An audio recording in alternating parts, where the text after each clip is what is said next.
Hey, what's up, everybody? I'm here to give you guys my WWE Monday Night Raw live reactions for January 29th, 2018.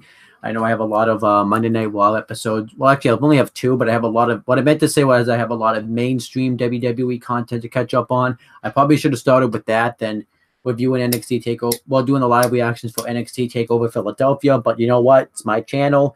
It's my life. I do what I want to do. So let's go. That's going to be what happens. So yeah. I forgot to add that message in the comments, but quite frankly, I'm probably not going to even end up reading them. So, whatever. So yeah, pretty much this is going to be the first Raw of many where I just do a live reactions to it every week. Obviously, I ended up missing a couple of weeks, but it's pretty much going to be every episode of Raw. I'll do a live reactions to it up until WrestleMania. I'm going to do a live reactions to all mainstream WWE content, so that should be exciting. So let me just get right into the show. We're pretty much officially on the road to WrestleMania. This is the post-Raw for it, so I'm going to do the live reactions. Before I start off with that, let me do some live reactions to some WWE.com exclusives. So the first one is called Dudley Boys to enter WWE Hall of Fame.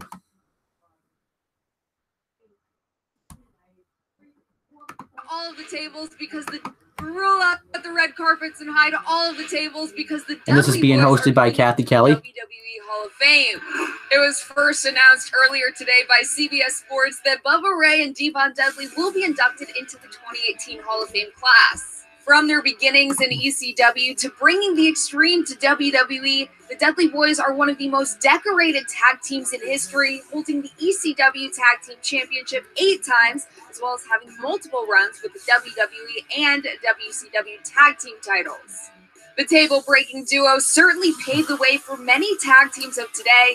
In addition to their unparalleled championship success, the Dudleys also pioneered a now staple match in WWE, tables, ladders, and chairs. We caught up with Devon to get his reactions on this huge news. I know when I first got the phone call, like I said, in Abu Dhabi, it kind of teared up a little bit, you know, because it just, all the hard work, everything that Bubba and I have done, the sacrifice, the pain, the blood, the sweat and tears, it didn't go unannounced. People recognize what we did, and you know, the fans love it, and you know, I mean, the WWE universe is just great. I mean, each year that went by, they were wondering when we're going to be inducted, when we're going to be inducted. Well, they got their voices were heard, and the Dudleys are going into the WWE Hall of Fame. Finally happening. Okay, I have one thing left to say. Devon, get the tables. Oh, testify. Well, the hits keep on coming, and you do not want to miss the Hall of Fame in person. Tickets are available now, so you can be there April 6th at the Smoothie King Center in New Orleans, so you can witness the Dudley Boys, Goldberg, and more WWE legends go into that 2018 Hall of Fame class. Of course, stick with us here at WWE.com for more updates on WrestleMania week.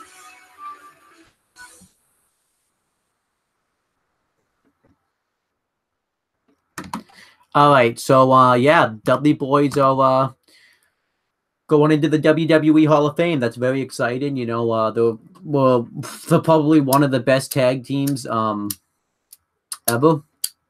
I don't know if they're the greatest tag team of all time, but they're definitely one of the best. You know, obviously moments we're gonna remember is the TLC matches, the 3 of them, anyways, or well, you could say technically 2 of them, and then obviously one was a triangle ladder match. You know, with the Hardy Boys and Edge and Christian. Those really helped revolutionize TLC and really helped kind of make tag team wrestling big in the Attitude Era. They were great tag teams. They've also had some great moments in ECW and did some really extreme stuff, really kind of made ECW what it was. Obviously, other moment I'm going to remember was when Bubba Ray Dudley powerbombed Mae Young off the stage. That was insane. When they returned to the WWE in 2015 by taking out the New Day, and a surprise that nobody saw coming, and having their great feud with the New Day, and obviously, you know, the feud with the Hardy Boys, the cage match they had at Survivor Series. Other moments I remember is, when obviously when it was it was the 6-man tables match. It was Bubba Ray Dudley, Jeff Hardy, and Spike Dudley versus 3-Minute Warning. And Bubba Ray Dudley was getting his ass kicked at Survivor Series, and they finally did the reunion with Devon Dudley. And this is when Devon went to do Reverend Devon, and this flopped. And then you had Devon Dudley get back together when they won the World Tag Team Championships at the Royal Rumble in 2003 by defeating, Lance Storm and I forget the other guy's name, but the Un-Americans pretty much. And they've had a lot. They've had a lot of great moments. And I'm happy to see them get this moment. Obviously, other moments I'm gonna remember is even though this wasn't like a WWE moments, but aces and eights, especially like when Bully Ray turned on Jeff Hardy and revealed himself to be the leader of aces and eights. When Bully Ray put Dixie Carter through a table, stuff like that. That's just stuff you're gonna remember. Bully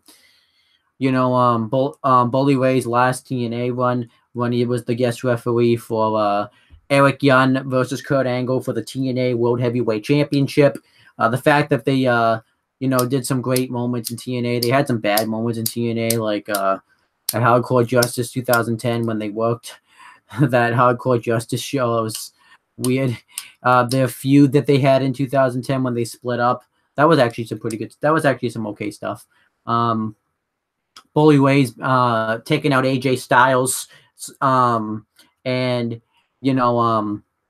his feud with Mr. Anderson. But they've done some great stuff. Obviously, when another moment I'm going to remember from Bubba Ray Dudley is when Bubba Ray Dudley returned at the Royal Rumble in 2015, and returned, went after The Miz and R-Truth, and they did the whole thing where they had R-Truth get the tables because he was black, which was weird, because he was in he was in like the Devon Dudley role. So yeah, and one of the only people to be in both the TNA and the WWE Hall of Fame, the only two wrestlers to do that, are Sting and Kurt Angle. So that's kind of funny. And they probably will be the only wrestlers to do that too. So yeah, that's pretty cool. TNWs are going. I remember when they got inducted into the announcement was made that they were going into the TNA Hall of Fame. So kind of funny how that works. All right, next one. I'm not going to read the article on it because kind of talked about that. Next one is called Jonathan Coachman Worlds Collide Tonight. So pretty much what I'll say with this is Jonathan Coachman's now doing commentary for Monday Night Raw. He's taking Booker T's place, which I'm very happy about. Jonathan Coachman is a much better improvement. I remember he did commentary. He did it like earlier, like in early 2002 to like 2006-ish, but he did it sporadically. And then, then he went to his GM role, and then in 2008, he commentated with Michael Cole on SmackDown. So I'm pretty excited about Jonathan Coachman. Plus, it gets Booker T off commentary because he's just awful on commentary. So let's listen to this. And he's being interviewed by Mike Bone, by the way, too. Coach, I understand this morning we broke some breaking news involving you. We broke some breaking news involving you. No, it's breaking news that we broke. That you broke. Yeah, okay, it's breaking news, so it breaks, right? No, go ahead. Okay, well, listen, it involves you, and I figured better to break it to everybody out there than you. Yeah, I got it. Well, it's one of those situations where I had a vision a couple of years ago, and I said we can finally bring my worlds together, meaning the world of sports entertainment, which I became one of the guys during the Attitude Era, and then also the last 8 or 9 years that I've been at the worldwide leader of ESPN, and we can bring it all together. I'm excited to be back and officially starting tonight. I'll be a part of the Raw Announce team with Michael Cole and Corey Graves, and I could not be more excited to be here in Philadelphia, to be a part of the brand and everything that we're going to do moving forward. Let me ask you this. You mentioned your time at ESPN. You were a prominent on-air personality there. What do you think your time there, how do you think that's going to help you bridge the gap between the time you missed here and being back? Well, they said when I left here that it couldn't be done, they said you can't be a prominent WWE personality and then be on SportsCenter, and we did that. So I said, why can't we now do the next phase, and that's taking the world of sports entertainment where it is now, embracing social media and embracing everything that it's about now, and bringing that all together. They said we can't do that, and we're doing that, and we're doing it starting tonight. So I think just the fact that I've been out in the sports world, out with the big time athletes, the stars outside of the WWE, I'm kind of the liaison and the hook to bring it back in. And so moving forward, working together, I think it's going to be a special thing. Well, Coach, we look forward to your time on Monday Night Raw and to see what you're doing, and welcome back. Good to be back. So I think he's going to be a heel commentator because he kind of was acting like a dick to Mike Rome. But so it sounds like he's going to be working both ESPN and Raw commentating, which is going to be, I guess, unique because a lot of people will want to watch Raw in a way. I don't know. Next one is called Sasha Banks is determined to headline WrestleMania.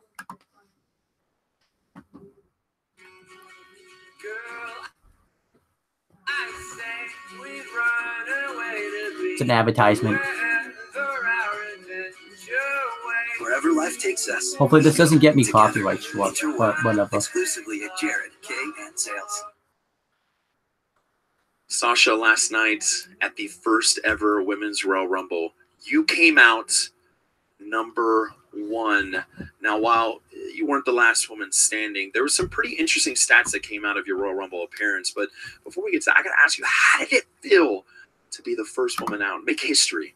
Man, I don't know if being number 1 is a good thing or a bad thing because my odds were stacked against me. It was honestly an honor being the first to go out there and just feel that crowd, and knowing that we were making history yet again and main eventing for Royal Rumble was incredible. But I don't know, maybe if I came at 30, I would have actually probably won because my cardio just kind of fell out of me, but it's all right.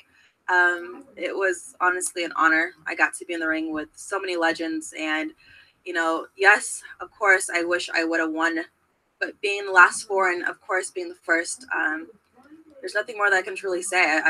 I'm happy with my performance. I did everything I could. I always give 110% and more. I put my heart out there, and you can just see my passion. I love this so much, but I was this close, and those stupid Bellas. I'll tell you what. Let's talk about that. You said you were in there for a long time. Your cardio kind of gave out, but let's talk about the history part of this because you were in there for 54 minutes and 46 seconds, which, if my math is correct, that is the 11th longest of all time, men or women, just of all time. And to compare this, last night, your Mixed Match Challenge tag team partner, Finn Balor, was actually on the longest standing men from last night in the men's Royal Rumble at 57 minutes and 38 seconds. So, I mean, I would say your performance was pretty good. But how did you feel about it? It's hard to say. I mean, when I came back, I had no idea how long I was out there for. And then you get tweets and you get people coming up to you and like, you were out there for a very long time. I was like, oh no, you don't see the sweat on my face. But like I said, it's all about trying to get to that spot. All about looking at that sign. You see that WrestleMania sign. That's where I want to be. I want to headline WrestleMania. I want to have a match at WrestleMania. So I'm going to do everything in my power to get there. Royal Rumble didn't stop me. I'm still going to continue to get my dream. And that's that. That was pretty good stuff right there. Very excited to see what Sasha Banks' future is going to be going into WrestleMania 34. So, and yeah, I guess, she made history. It was kind of nice to see her perspective of the Royal Rumble since she was out there the whole time. Another one I'm going to watch is 5 Things You Need to Know About Tonight's Raw.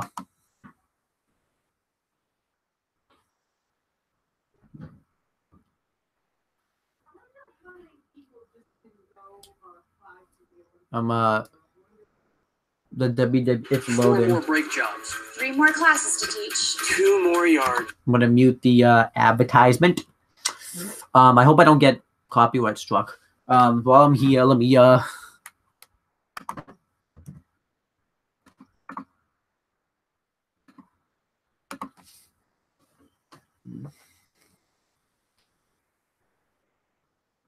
Let me just do something real quick.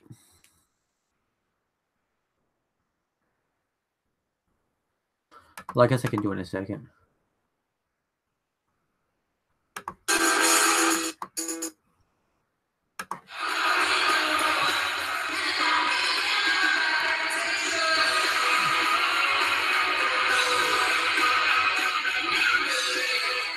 Obviously, it's recapping Ronda Rousey's WWE debut at the Royal Rumble.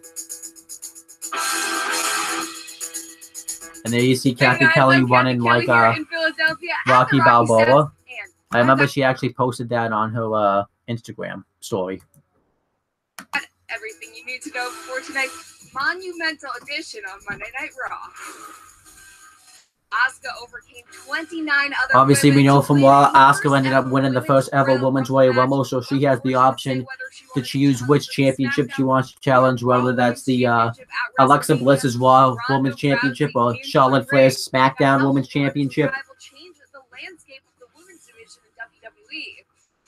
Ronda made quite the statement at Royal Rumble, but there are still and obviously Ronda Rousey's debut. Like, what did her handshake with Commissioner Stephanie McMahon but what's going to happen now that Ronda Rousey's debuted? And will she address it all tonight on Monday Night Raw? Brock Lesnar retained the Universal Championship. And obviously, we know Brock Lesnar ended up retaining his Universal Championship in the triple threat match against Kane and Braun Strowman. Made it very clear that he wasn't done with Lesnar yet.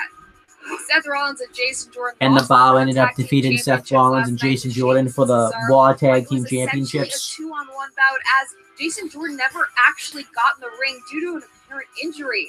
So how will Seth Rollins respond to Jason Jordan after being left by his teammate? The Raw commentary team gets a new look. And Jonathan Coachman, as you guys saw, is returning to commentary. Now, Coach, of course, worked for WWE from 1999 to 2008 before leaving for ESPN. But he is back, and it is exciting to see what he will bring to Monday Night Raw. Now, you do not want to miss Raw when it comes to you live tonight at 8/7 Central on the USA Network. Okay, just got, I think, one more exclusive to watch, and then I can start watching Monday Night Raw.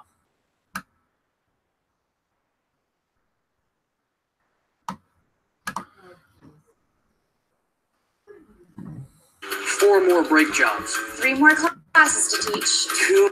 I just want to do something real quick.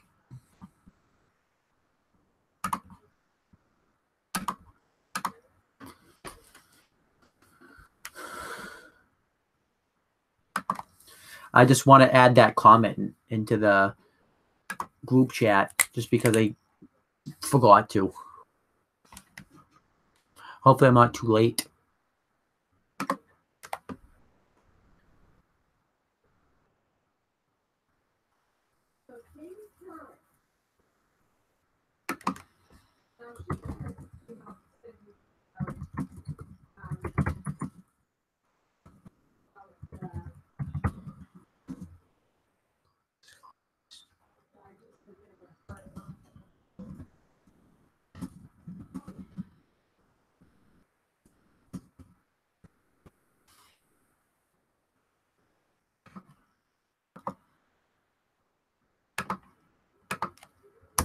Okay.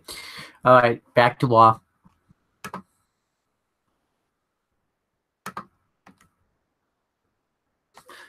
Oh, I can skip the ad. Kurt, last night, Royal Rumble, what an amazing night it was. I forgot to even say what this video was. This is called Elimination Chamber Qualifying Matches Begin Tonight. Kurt, last night, Royal Rumble, what an amazing night it was. I apologize for catching you as you walked in today. I know you have a busy day, but I understand you have some information about Monday Night Raw tonight. Yeah, thanks, Mike. It was a great Royal Rumble. And he's being interviewed by Mike Wall. We're officially on the road to WrestleMania, with the next stop being the Elimination Chamber. So tonight, we're going to have some qualifying matches to see who will be in the Elimination Chamber match. We're going to have Welcome Matt Hardy versus Elias, John Cena versus Finn Balor, and we will have a last man standing match between Braun Strowman and Kane. The winner of the Elimination Chamber match will go on to WrestleMania to face Brock Lesnar for the Universal Championship. Now, if you excuse me, I have to get ready for tonight. Thank you for your time, Kurt. Obviously, 3 matches tonight on Monday Night Raw, 3 more at a later date, and it's all to get the opportunity to go to WrestleMania for the Universal Championship. That all starts tonight on Monday Night Raw. Make sure you guys tune in 8/7 Central on the USA Network.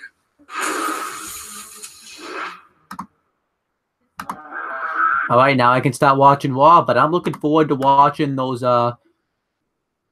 qualifying matches. It makes wins actually matter. It makes the matches important.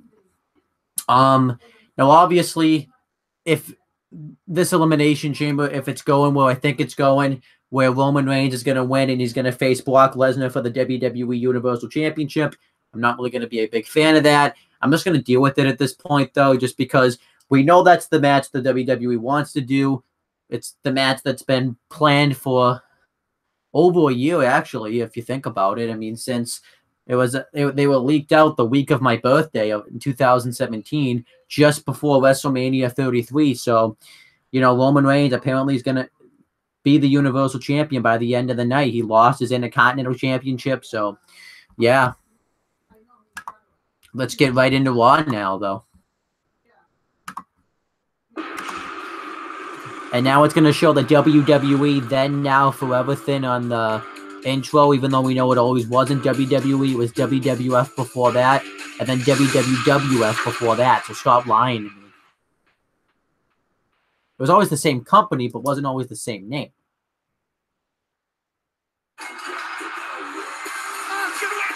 Right now it's just recapping the Royal Rumble. I still can't believe WWE did the right thing and you had the right people win the Royal Rumble that should have won the Royal Rumble. Which championship will Asuka choose to challenge for in New Orleans? Hold up!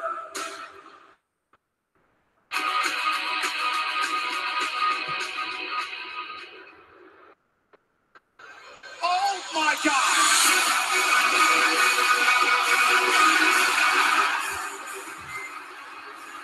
The rumors are true. One of the baddest women on the planet Earth, Ronda Rousey, is here.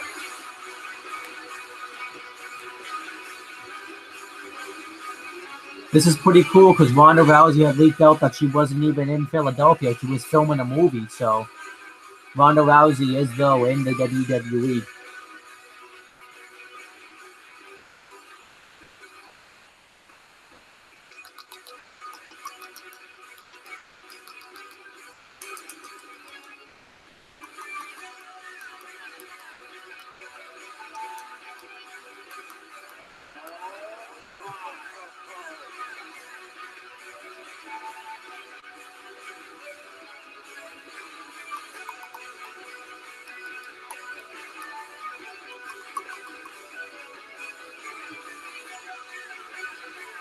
This is absolutely incredible! What does this mean?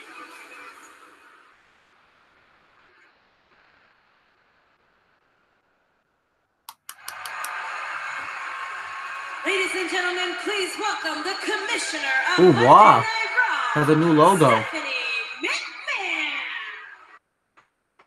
McMahon. So let's see what Stephanie McMahon has to say after what transpired the previous night at the Royal Rumble. Indeed, Stephanie McMahon, the Chief Brand Operating Officer of WWE, the Commissioner. The Raw's got like a new look to it. I kind of like the new look of Raw. Women's Evolution. A monumental night last night at the Royal Rumble event as we kick off the next 25 years of Monday Night Raw. Hi again, everybody. Michael So yeah, we have Michael Cole, Corey Graves. Broadcast colleague. Ladies and gentlemen, welcome back, the coach, Jonathan Coachman. You know, man, sometimes And of course, as announced earlier on the show, Jonathan Coachman. New beginning here on Monday Night Raw. So let's go. Hey, we also want to send a shout out to our man Booker T, who did a great job filling in for us. Booker's going to resume his duties on the pay-per-view kickoff panels wherever you can watch them. And what a Monday Night Raw tonight. So yeah, Booker T's not completely done announcing stuff. He's going to be on the kickoff panel. So Losing his Intercontinental Championship to The Miz. Well, tonight the Big Dog has invoked his obligatory rematch clause and will challenge for the Intercontinental those Championship. matches to come on the show. Here in Philadelphia. We have an Intercontinental Championship match. The Miz defending against Roman Reigns. Roman Reigns invoking his rematch clause from the previous night. I like the new look of Raw. I think it looks kind of cool. everyone, and welcome to Monday Night Raw! It's been a historic week in WWE. Last Monday, we celebrated 25 years of Monday Night Raw. 25 years together. And tonight, right here in Philly, we kick off 25 more. And last night, we saw the first ever all-women's Royal Rumble match. We saw Sasha Banks enter at number 1 and last nearly an hour. We saw Nia Jax prove why she is the irresistible force. We saw Naomi with some of the most incredible athleticism I've ever seen. We saw extraordinary legends. We saw Hall of Famers like Lita, like Miss Jacqueline, like the Glamazon, Beth Phoenix, and of course, at number 30, we were all stratified with a little Trish Stratus. And then when all was said and done, pardon the pun, but the game changed. When we had the surprise entrance of WWE's newest superstar, the former UFC Bantamweight champion, Rowdy Ronda Rousey.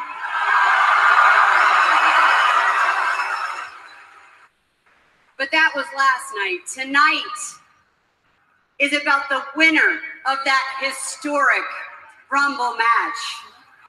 Tonight is about the woman who defeated 29 of the world's best female competitors. Tonight is about the woman who is undefeated in WWE. Ladies and gentlemen, the Empress of Tomorrow, Asuka!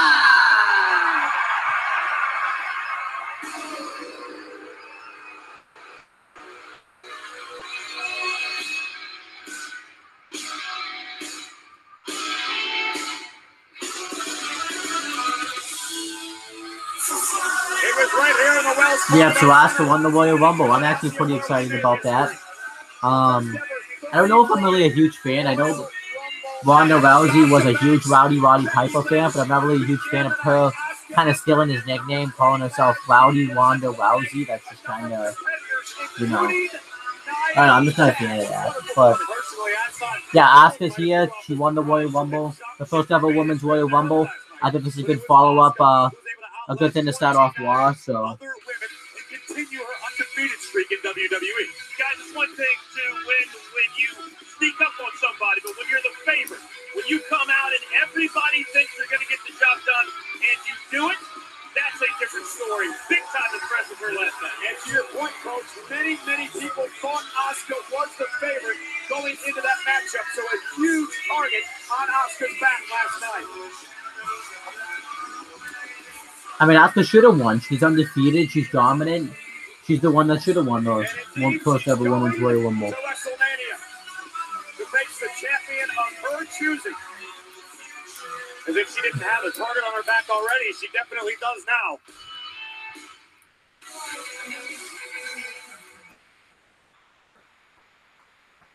Asuka, congratulations on your historic win last night. You are going to WrestleMania. Now, normally this would be the moment where I would ask you which champion you were going to face. Is it the SmackDown Women's Champion, Charlotte? Is it the Raw Women's Champion, Alexa Bliss? But before you make that decision, you might want to wait.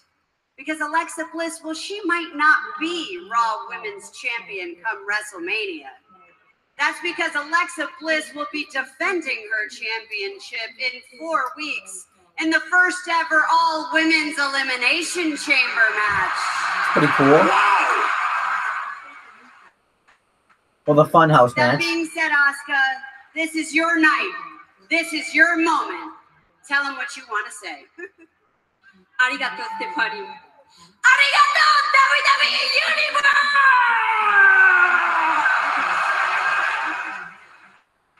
私の旅はまだまだこれから始まったばっかりなんですわ。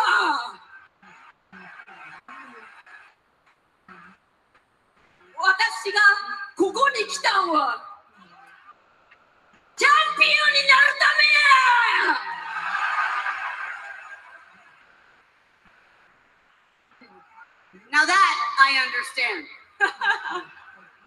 At WrestleMania, I will become the champion!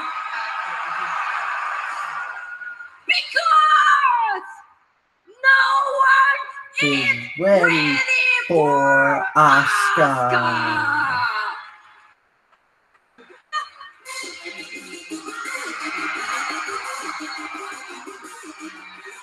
Guys, it's boss time. No, it's not boss time. It's Asuka time. Sasha Banks, the habitual spotlight stealer, coming out here to bask in the glory of Asuka.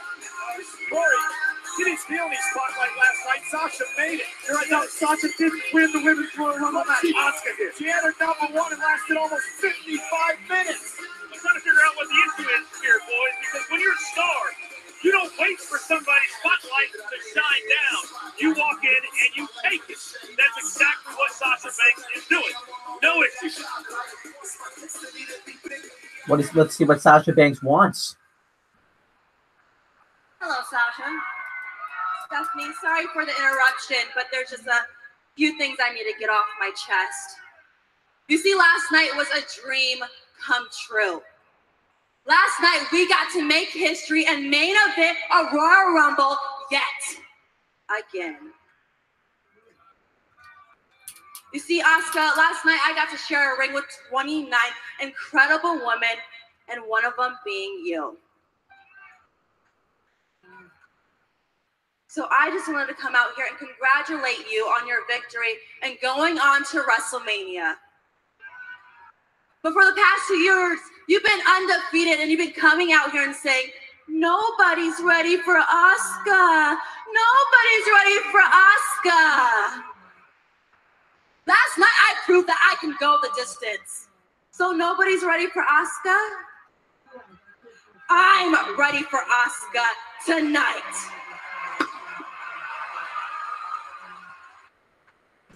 Okay. Ladies, tonight, it's official. We will have the boss, Sasha Banks, go one-on-one against Asuka. That I am very, very okay with. What an awesome matchup. The former four-time Raw Women's Champion and the undefeated Empress of Tomorrow. And there's no doubt Asuka's undefeated streak could be in jeopardy tonight. Live on Monday Night Raw when she meets Sasha Banks. Asuka, Sasha meet for the first time ever tonight. I'm sitting here thinking I think that's a really good match. Should be probably safe for a pay-per-view, but still a really good match. Tonight, coming off one of the greatest Royal Rumbles that I've seen in a very, very long time. Yeah, in the men's Royal Rumble match last night, Shinsuke Nakamura from SmackDown Live won, and he already made his decision. He's going to face WWE Champion from SmackDown, AJ Styles, at WrestleMania. So now the question is, who faces Universal Champion Brock Lesnar at WrestleMania? Well, we're going to start on the path to that road tonight. Earlier today, General Manager Kurt Angle announced there will be 6 qualifying matches, with the winner advancing into the Elimination Chamber match. Well, 3 of those 6 matches take place live here tonight, including in just a matter of moments. Can you believe this? Last man standing. Last man standing. Less than 24 hours after that epic triple threat, Braun Strowman and the Big Red Machine Kane will collide under last man standing rules. The winner advances to the Elimination Chamber. Also tonight, Matt Hardy has reached his breaking point and now has become broken. It looks to advance to the Elimination Chamber match, but Elias stands in his way. So coming up next, we have a last man standing Elimination Chamber qualifying match. Braun Strowman versus Kane. We also have another Elimination Chamber qualifying match. Woken Matt Hardy versus Elias. And then the last one of the night, John Cena versus Finn Balor.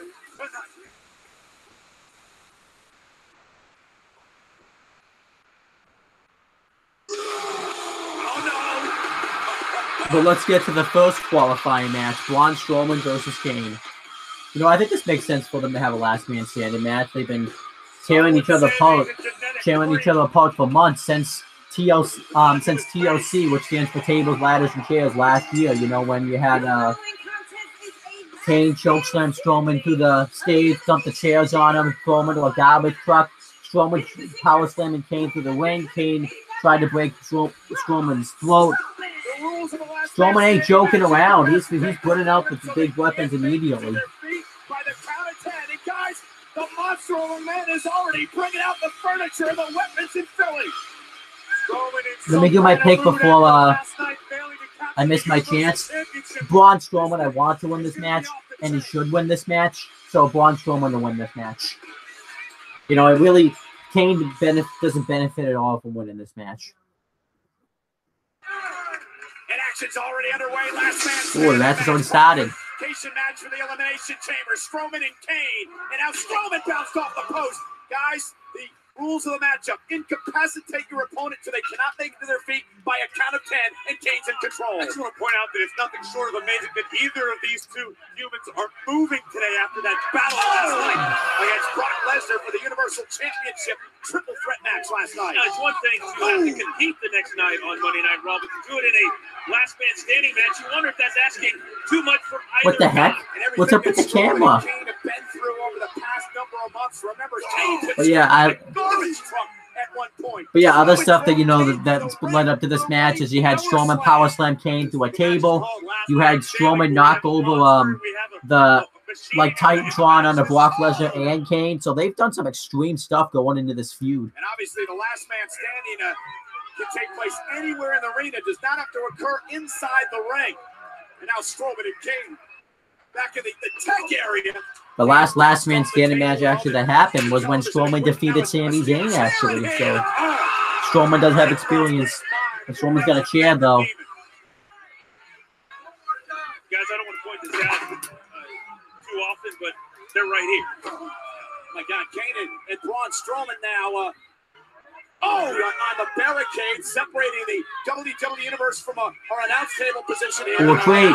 Oh, my gosh. He's just crushing Kane against the barricade. They're getting a little too close for comfort here, guys. I think I'll go too.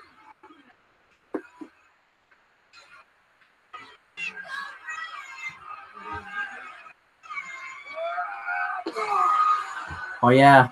So there's no commentary team right now. I don't know if I guess I got to call the match for a little bit. Okay, Strowman just leveled Kane right in the ribs with that chair. Now Strowman, what is he doing? He's got his eyes on the announcer's table. What's he thinking here? We know what Strowman's been capable of. Remember, he dumped over a Titantron under two guys. I think Strowman's got some bad intentions in mind. Yeah, remember Strowman, he's been wanting to get up Brock Lesnar for the WWE Universal Championship. What has Strowman got? Oh my gosh. No way. Oh, Strowman just tipped over the whole announcer's table right onto Kane. This has got to be it right here. Then Kane died. Kane's not moving.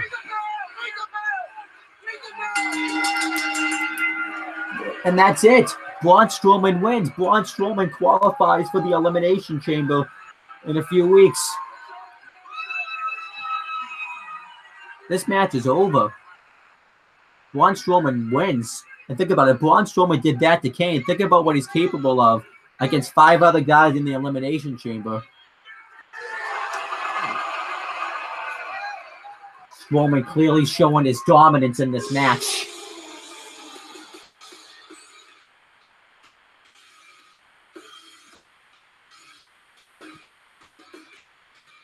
You know, Kane's a former 7 feet tall monster, and he just destroyed him in a little under 10 minutes.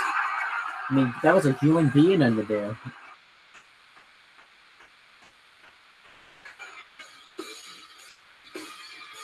I mean, everyone trying to attend to Kane right now. I mean, Kane's just completely laid out.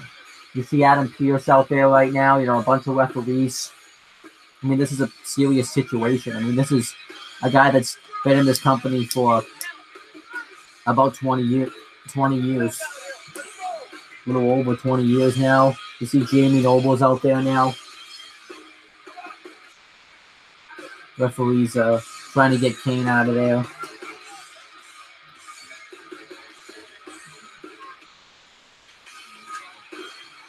I mean, oh, but Strowman's back again.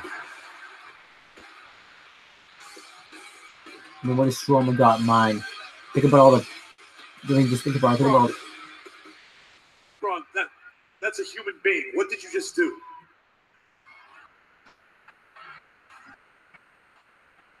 I did my job.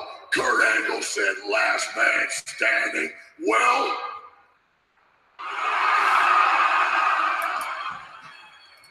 that's what I did. That was awesome. Braun Strowman clearly showing his dominance. I mean, in a sense, that's still a human being. We wish the best for Kane. We'll try to update you as much as we can. Please make sure to check out WWE.com for more updates on the conditioning of Kane. We'll try to update you as much as we can.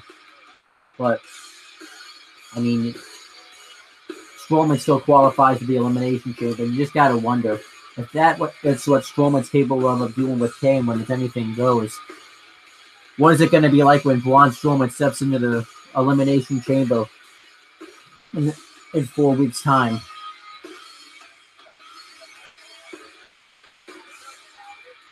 I mean, everyone's trying to tend to Kane right now. I mean, this is a serious situation.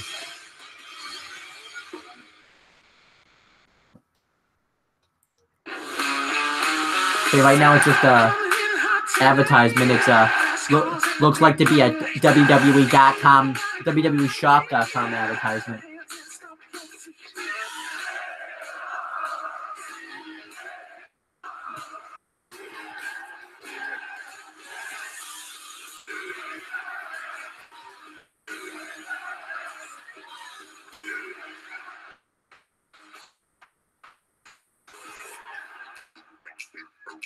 Tonight only, buy one t-shirt, get one for $5.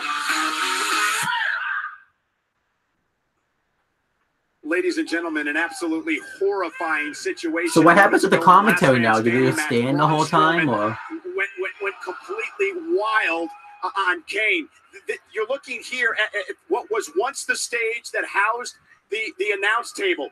Braun Strowman came up from behind with Kane in trouble. This is why I love Braun Strowman. I just love seeing him do cool shit. Like, I don't want he can't have the best matches, but he just does some cool shit. What happened here? This is why I would love Braun Strowman to become the brand new WWE Universal Champion. Flipping this massive stage over on top of the Big Red Machine. It was awe-inspiring and horrifying at the same time. Unlike you guys, this is the first time I've ever seen Braun Strowman up close in person. And his strength is not only incredible, but the look on his face is what he is going to do, and what he did is absolutely incredible to see. And we can tell you this because of what Braun Strowman did here. Kane has been immediately taken to a local medical facility. So I'm assuming this is just to write Kane off. I think Kane's done after this show. I don't know. I can just tell you. I don't know if Kane is coming back for WrestleMania, but terrifying experience. The look in Braun Strowman's eyes was like nothing I have ever seen before. And as soon as that changed. He never moved. And ladies and gentlemen, this is now a live shot back in the locker room area. Again, they're going to transport Kane to a local medical facility. Can only imagine the injuries that he suffered at the hands of Braun Strowman tonight. And again, guys, Braun Strowman has crossed the line again. Felt like I was standing next to a wild animal. I mean, Braun Strowman completely lost it. Strowman. And there is the monster among men again. Braun! People are terrified to be in his presence. How many times do we have to have this conversation on a night like this with the whole world watching?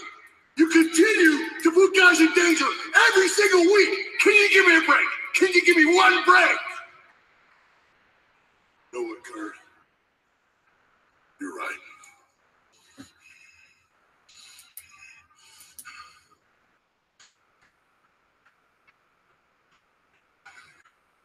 You're right that I didn't do more. You can use that last man standing, and that's exactly what I did. Just like an Elimination Chamber, I'll be the last one standing. And just like in WrestleMania, I'll be the last one standing up for Brock Lesnar. Great promo by Braun. And That's again, awesome. out here in the arena, another look at the carnage and the destruction left at the I hands of loved Braun it. Strowman. And I have a frightening thought of what Braun Strowman just said. Imagine the damage that man can do inside Elimination Chamber. That is the closest thing to putting an animal in a cage and then turning him loose. Ladies and gentlemen, Elias. Oh, everyone, you gotta be quiet now. Elias is gonna perform his music. He's got music to perform. Everyone, be quiet, please. Hello, I am Elias.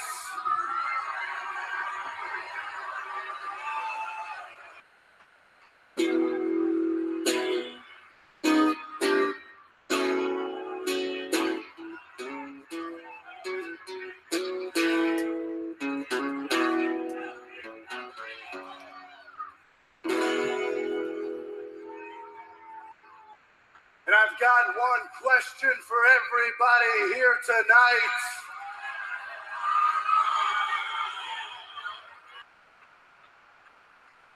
Who wants to walk with Elias?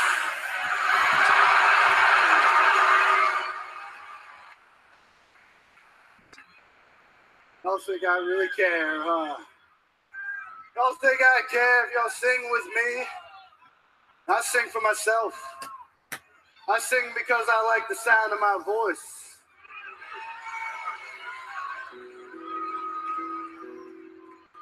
Now listen, I was disappointed last night when I was eliminated from the Royal Rumble by John Cena. But believe me, John's gonna get what's coming to him.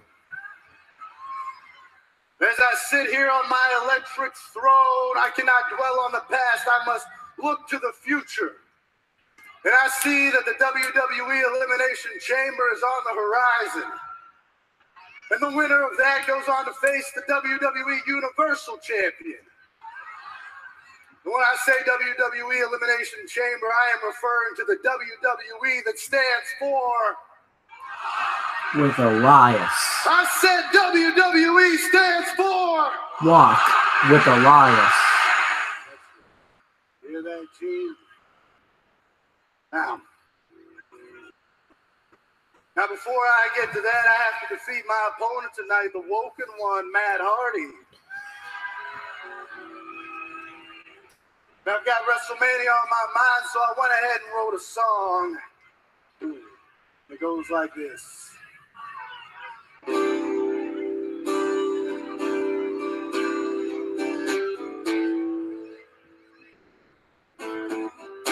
On the road to WrestleMania, got Brock Lesnar in my sight. It's Elias's night. After I win the chamber, it's Brock Lesnar who will be in danger. It's Elias's night. Chorus goes like this. Whoa, whoa, whoa. Whoa, whoa, whoa. It's Elias's night. One more time. Whoa, whoa, whoa. Whoa, whoa, whoa. See, you guys are just jealous about that It's music. Elias's night. So normally I get mad when people interrupt his music, but it's Woken that hard, you gotta give it a pass. That was terrible. And then what is Elias wearing a kimono? Uh-oh. Elias has to deal with Woken Matt Hardy now. I gotta side with Cole. Delete you. Now, I know Elias is probably gonna win, but I'm picking Woken Matt Hardy because he's awesome. The following contest is an Elimination Chamber qualifying match. It's a 4-1 fall. Making his way to the ring, weighing in at 236 pounds, Matt Hardy. Elimination Chamber qualifying match. Elias versus Matt Hardy live next. Oh, gotta plug in my computer. That was weird.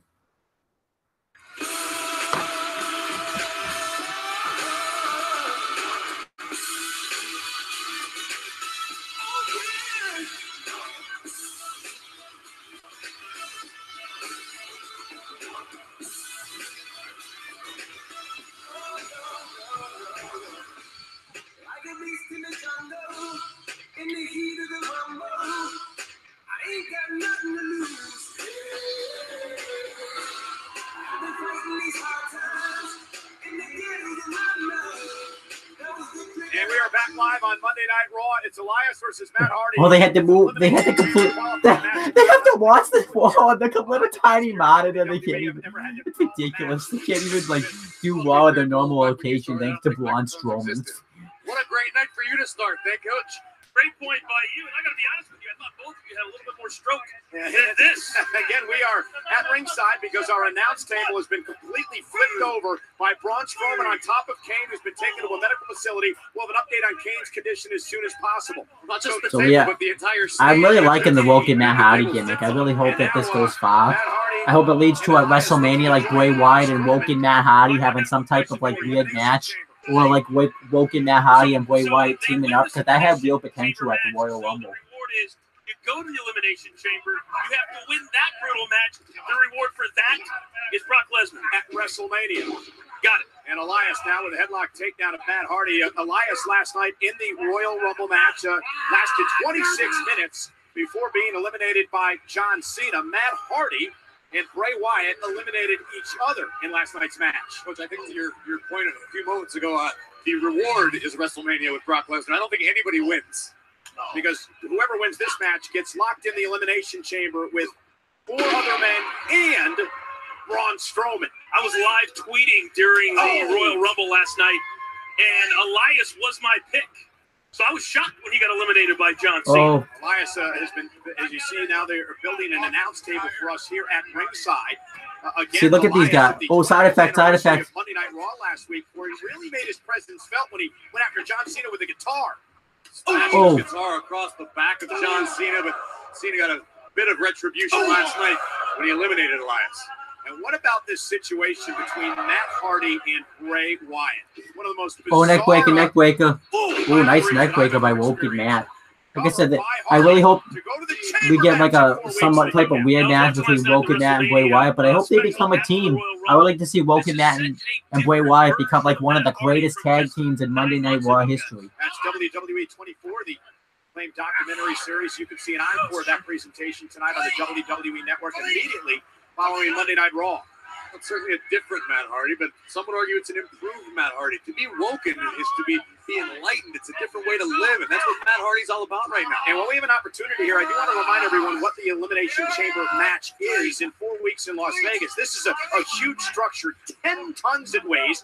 Inside, there are 4 pods. There are going to be 4 superstars locked inside. Woken Matt Hardy's absolutely annihilating Elias. At regular intervals, those pods will open, and the ring is going to fill with superstars. When you're eliminated, you head back to the locker room. Last man standing is going to WrestleMania to face Brock Lesnar for the Universal title. We've heard guys over the years talk about how it has changed their lives.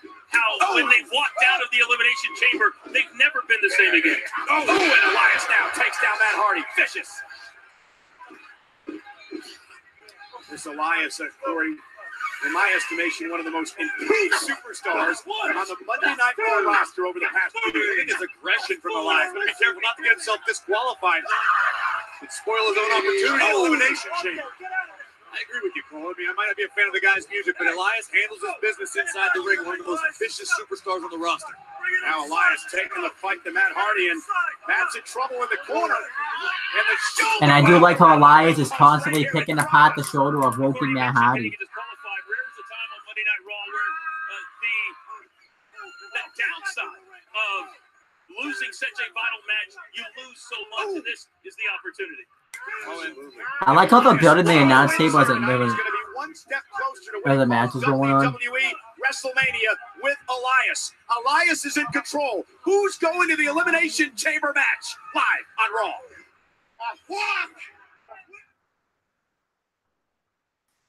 We are back live on Monday Night Raw. Elias versus Matt Hardy. The winner advances to the Elimination Chamber match next month. But again, we are ringside, ladies and gentlemen, because our announce table in I like how it's taking them this long to build an announces table, but then usually in seconds. WYW gets an announce table within like seconds. Part of the last man standing match earlier on tonight. Like you don't even see the guys build it in WYW. They just do it.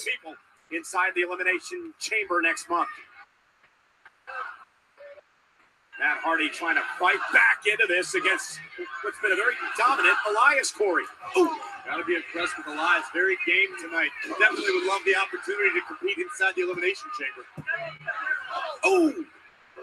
Matt Hardy would love the opportunity to spread the woken wisdom inside the chamber.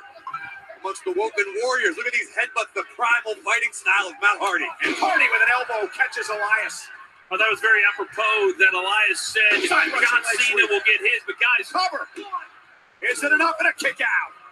he's clearly been focused on Matt Hardy right now. And there it is. There's the stage and the announce table we're normally at that was dumped over on top of Kane by Braun Strowman earlier tonight. Meanwhile, Matt Hardy looks to rally in his match against Elias here. Hardy has apparently reached his breaking point, and he's woken. And looking to take out Elias. I still don't understand all Matt Hardy's babbling. It's not babbling, Cole. It's actually highly intelligent. It's very, very enlightened stuff. Matt Hardy told me earlier that he's not impressed with Elias's music because he himself, in a past vessel, has dined with Beethoven. Really? That's right. Do you even know who Beethoven is? Oh, look at the side effect. Hardy.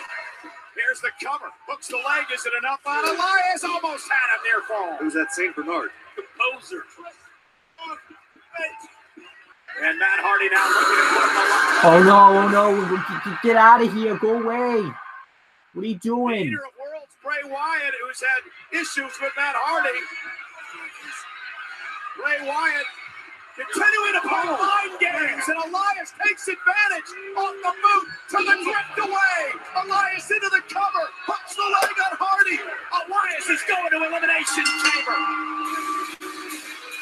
Here's your winner, Elias. You talk about the word focus. Elias was. Matt Hardy for a split I like that second match. Good was match. not. That cost him. So Strowman and Kane gets 3 stars. This match also gets 3 stars. I like the finish.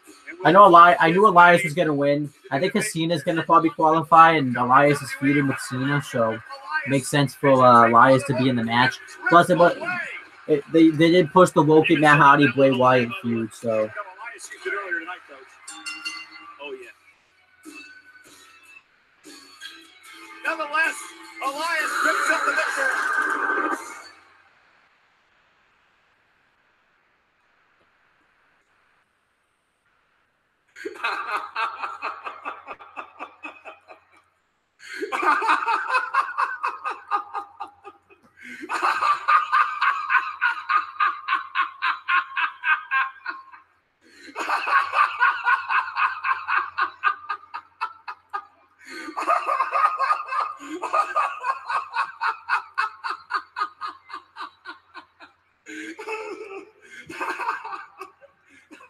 Roman Reigns is owed an Intercontinental Championship rematch. Really? What about what I'm owed?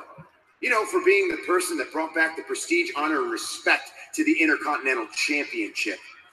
When I walk, I'm owed rose petals at my feet. When I enter the ring and I raise the microphone to my lips and grace you with my words, I am owed complete and utter silence. And when I defend my Intercontinental Championship, I am owed a standing ovation. Much like the one Tom Brady's going to get when he crushes the Eagles.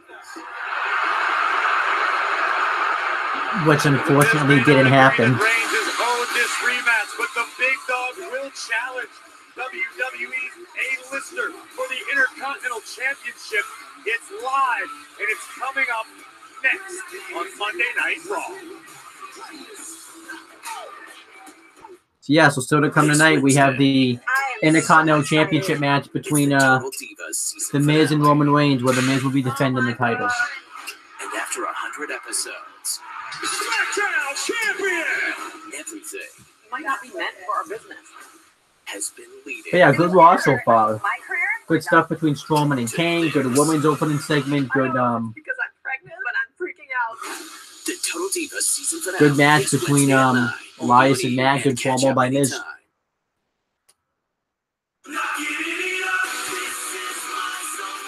Tomorrow night, Braun Strowman, the monster among men. Oh, Sami Zayn and Alexa Bliss. The so-called goddess are about to get burned by our straight fire. You say you're gonna burn us tomorrow on the Mixed Match Challenge? Well, Team Little Big is going to extinguish your straight fire.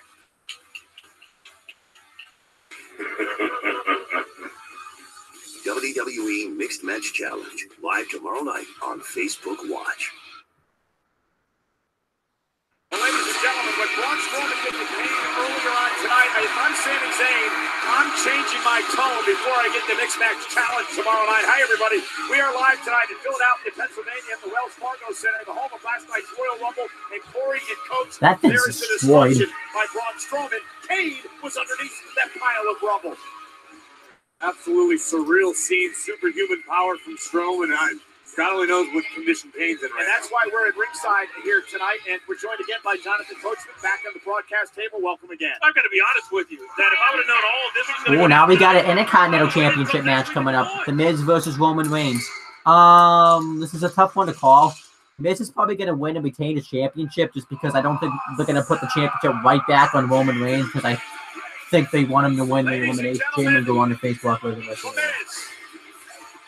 Is now an 8-time Intercontinental Champion. Only one man in history has held that prestigious championship more times than The Miz. That's Chris Jericho at 9. Perhaps no one has ever worn the championship with more pride than The Miz, who has returned the Intercontinental Championship to relevance here in WWE. It was last week at the 25th anniversary of Monday Night Raw at the Barclays Center in Brooklyn. The fighting Intercontinental Champion Roman Reigns defending against The Miz, and of course the Miz Taraj was at ringside. The Miz Taraj have been a constant thorn in the side of the big dog for weeks and weeks, and their presence would be felt. But I want you to look at Miz in the corner, removing the pad from the turnbuckle while Roman Reigns was so obviously this match is being set up because of the previous week. I still like The Miz with the Intercontinental Championship. I don't know what they're going to do with The Miz for WrestleMania. I really hope it's not the crushing finale and celebrate his 8th Intercontinental Championship win. Gentlemen, nobody steps up more. I do like the difference in the commentary tonight. It's just so different now with Coachman there. So, but yeah, I really hope that the plan's on for The Miz to defend the championship against Braun Strowman because Strowman can do so much more than fight for the Intercontinental Championship. Every single night around the world, and now you're going to complain that Miz has to defend the title 7 days later. But I'm talking about a mainstream star. He's busy. Well, usually when you have an A-list star, you want them on your television show as frequently as possible, Coach. Clearly, you don't understand what I'm talking about. Ooh, there's the booze. Imagine how much. I mean, the WWE still did the right thing. They didn't have this guy win the Royal Rumble. He still made it to the. Oh wait, is it? 2 men in the Royal Rumble match. This man, Roman Reigns, and the eventual victor Shinsuke Nakamura, the big dog, looking to rebound from the disappointment last night and recapture his Intercontinental Championship. Roman Reigns lasted over 21 minutes in the match last night. He eliminated 4 men, including with the help of his Shield buddy, Seth Rollins. The man he faces tonight, The Miz. He also eliminated his Shield buddy, Seth Rollins. Exactly. So Roman Reigns wants his Intercontinental Championship. I mean, they really shouldn't go with Roman Reigns versus Brock. What do you do with Roman Reigns, though, if he doesn't face Brock? I don't know.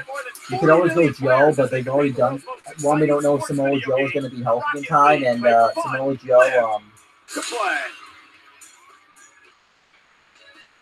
Roman Reigns is focused in this building, the Wells Fargo Center, with a number of years ago he won the Royal Rumble match. He'd love to win the title here in Philly tonight.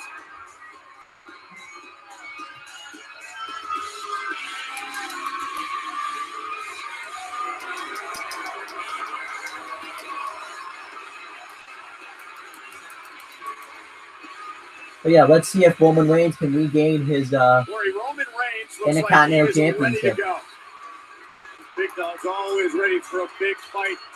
No matter what the hosting city is, we know it tends to get hostile here in Philadelphia, but the Big Dog doesn't sweat it, doesn't pay it any mind. Just focused on one thing. And that's resting on the shoulder of the Miz. The following contest is for the Intercontinental Championship. Introducing first the challenger from Pensacola, Florida, weighing in at 265 pounds, Roman Reigns.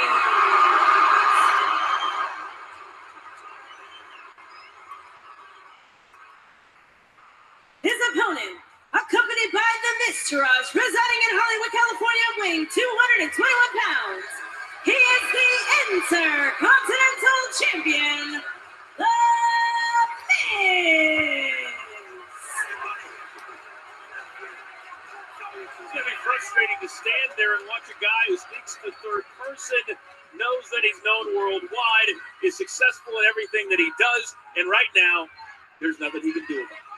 So Roman Reigns ready to go against The Miz. This is for the Intercontinental Championship, a title held by over a dozen WWE Hall of Famers over the years. All right, let's get right into this Intercontinental Championship match. I mean, I'm excited for this match. Miz and Reigns have always had pretty good matches for the Intercontinental Championship. They've always had good matches in general. They had some good ones in 2017. The one where the Ball got involved and screwed him out of the title. The one where Reigns actually won the title. And then obviously the one when Roman Reigns lost to The Miz on Raw 25. So. And Roman Reigns warning the Miz-Taraj, stay out of my business tonight.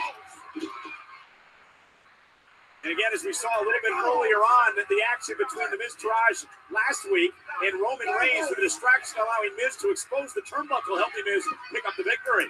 But Bo Dallas and Curtis Axel have been constantly annoying Roman Reigns, interfering, putting their nose in the big dog's business, and Reigns understandably frustrated.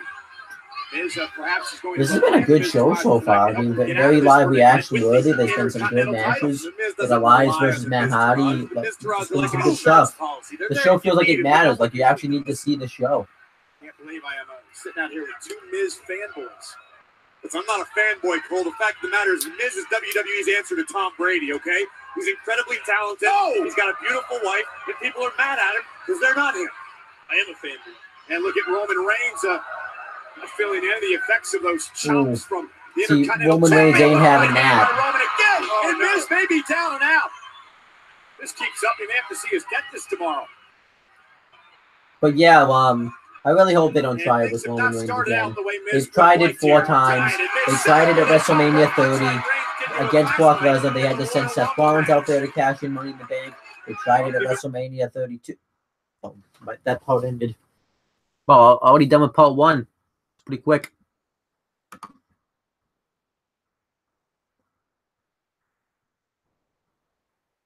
What are you doing, Chris? Come on. I'm not removing that comment because those are awesome. These are technically trolls, but he gets a pass. He's an admin. So Chris Dodd said, we love racist comments. They make us happy. Not then, not now, not forever. I don't know what that means. Not then, not now, not forever. I don't know what that means. So, Chris, you're going to have to tell me what that means. Let's get to part 2, though. We have to watch the continuation of the Intercontinental Championship match between The Miz and Roman Reigns. I'll give him this. Roman Reigns is very methodical. As I was talking about, they tried it at WrestleMania 32. I was there, so you didn't really notice that the match sucked, but it really didn't work all that well at WrestleMania 32. The crowd still didn't react to him all that much. People were leaving and stuff. And then obviously at WrestleMania 33, the match sucked, and he didn't turn heel because, so, yeah. It was been 3 years. I mean, they tried it at the Royal Rumble in 2015. It was booked to crap. They did like a troll thing where he entered at number 30 at the 2017 Royal Rumble, so. Oh, look at this.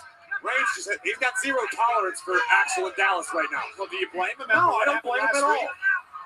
But I think Reigns needs to be careful not to take his eyes off the Miz.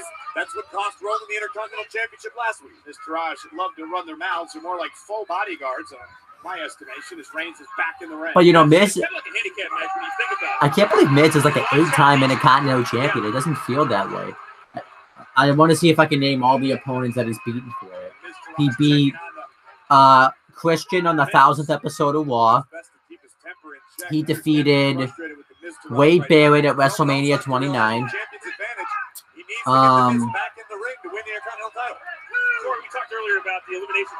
he defeated, he won a Battle Royal with Battleground to win the vacant Intercontinental Championship by last eliminating Dolph Ziggler. Oh, Reigns has got a chair. Roman's had enough of the Miz, point blank period. Maybe it's worth it to Roman to get disqualified.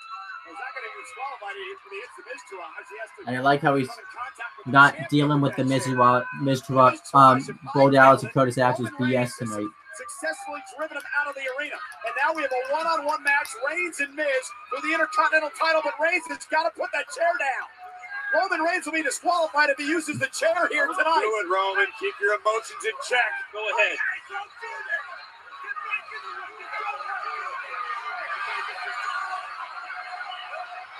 The official admonishing Roman Reigns. Oh, yeah, Roman Reigns needed the one, and he was able to keep his cool. Now at a count of 7, and again, a count out doesn't help anyone, and Roman Reigns beats the count back to the ring. Breaks the referee's count.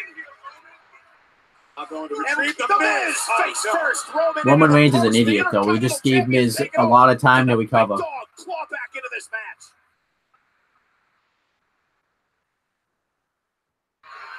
All right, now Raw's back, and Miz is still in control. He's got a weird choke on Roman Reigns. But yeah, let me get back. I'm going to continue naming the Miz's Intercontinental Championship victories. He defeated Dolph Ziggler at Night of Champions 2014.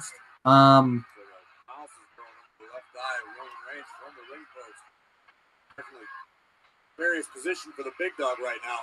Chris Dodd said the Poopin' and the Peeing should have won. Apparently I think he's watching the Poopin' and Peeing Federation, so the Poopin' and Peeing should have won. Poopin' and Peeing. That's exactly right. The advantage of the situation now in control as Roman Reigns tries to fight back into this match, trying to use his power to power Miz. And Miz, though, lands on his feet from behind. And then falls in and now into a Samoan drop. All right, let me continue talking about the Intercontinental Champion, Miz's Intercontinental Championship wins. So then, the Miz won the Intercontinental Championship against Zack Ryder. The night after on the Raw after WrestleMania 32. Then he won the Intercontinental Championship on the 900th episode of SmackDown, beating Dolph Ziggler. Then he won it from Dean Ambrose on Extreme Rules in 2017. And then he just won it against Roman Reigns at Raw 25. I think those are all 8 of them. He's got 2 more. Now, obviously, I can name all of Roman Reigns' title wins. Him and Seth Rollins won the Raw Tag Team Championships. Won the WWE Tag Team Championships from Team Hell No and Extreme Rules 2013. Roman Reigns won the... Roman Reigns making a comeback. Roman Reigns won the WWE World Heavyweight Championship from Sheamus on the Raw after TLC. He won the WWE World Heavyweight Championship from... actually, I missed one, but I'll say it again. He won the WWE World Heavyweight Championship against Dean Ambrose in the finals of a tournament. He won the WWE World Heavyweight Championship from Triple H at WrestleMania 32. He won the United States Championship from Rusev at Clash of Champions, and he won the Intercontinental Championship from Miz at Raw, on the Raw after the Survivor Series.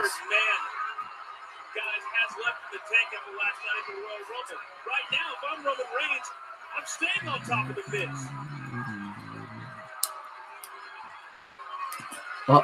Here come. Are we gonna get the Superman punch? Yes, we are. We're getting the Superman punch. Oh, he took out the knee. Right to the knee.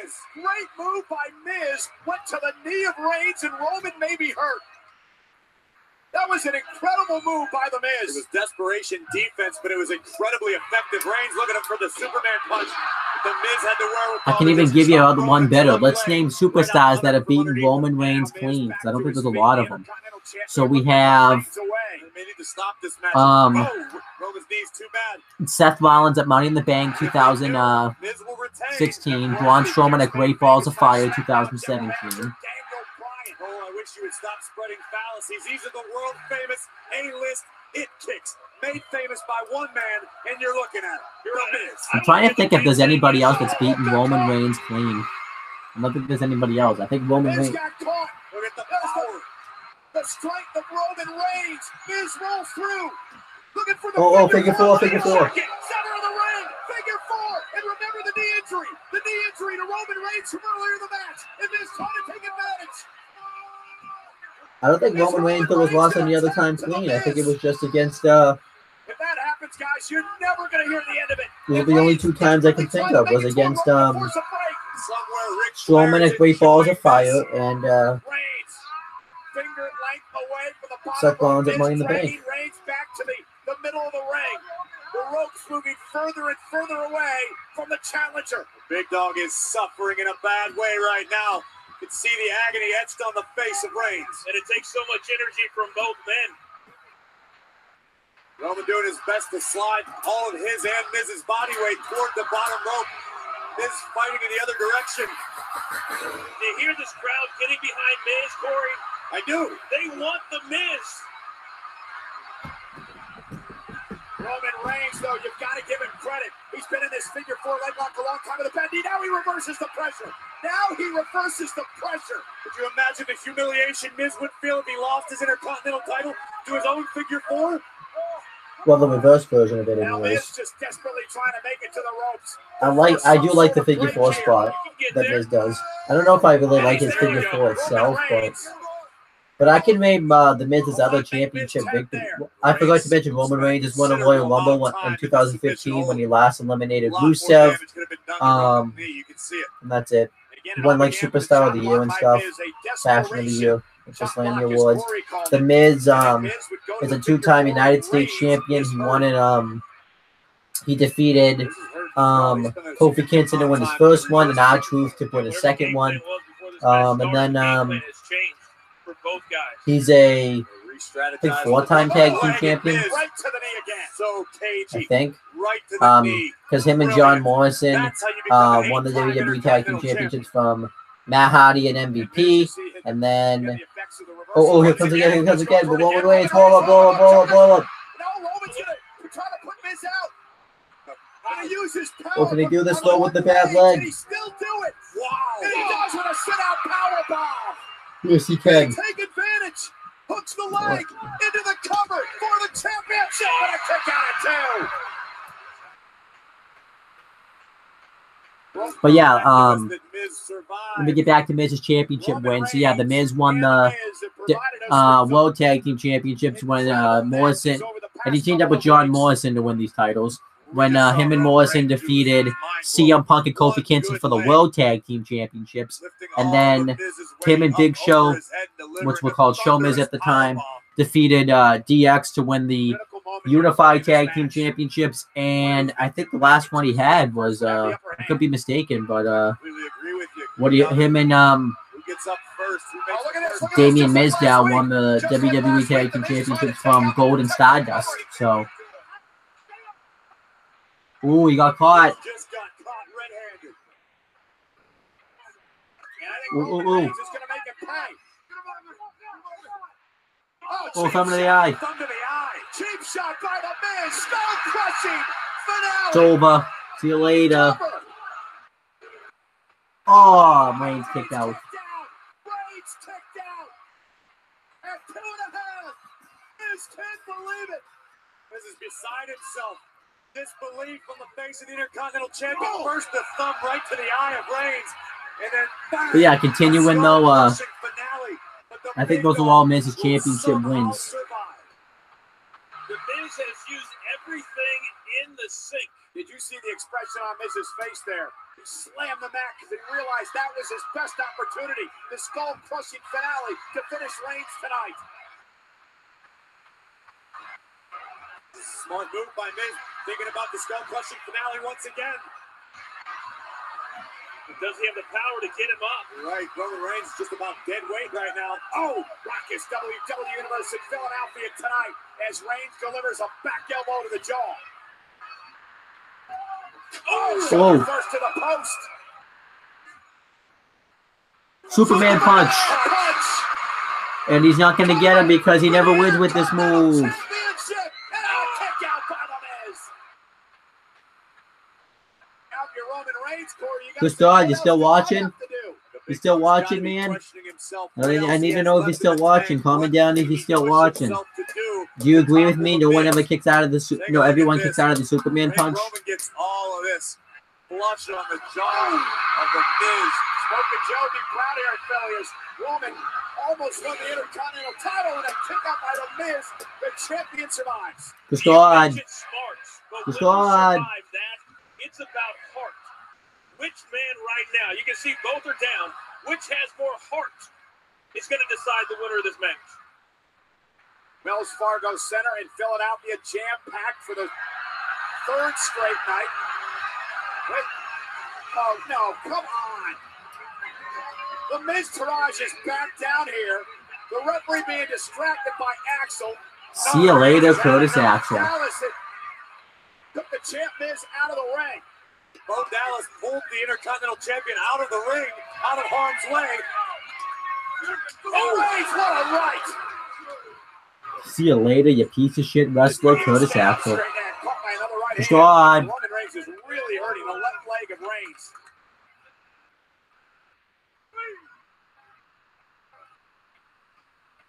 I was just about to say the timing was perfect for the Miz to arrive, but that clearly was not the case. Well, the official checking on Miz, he ran into a tough right hand, and look at.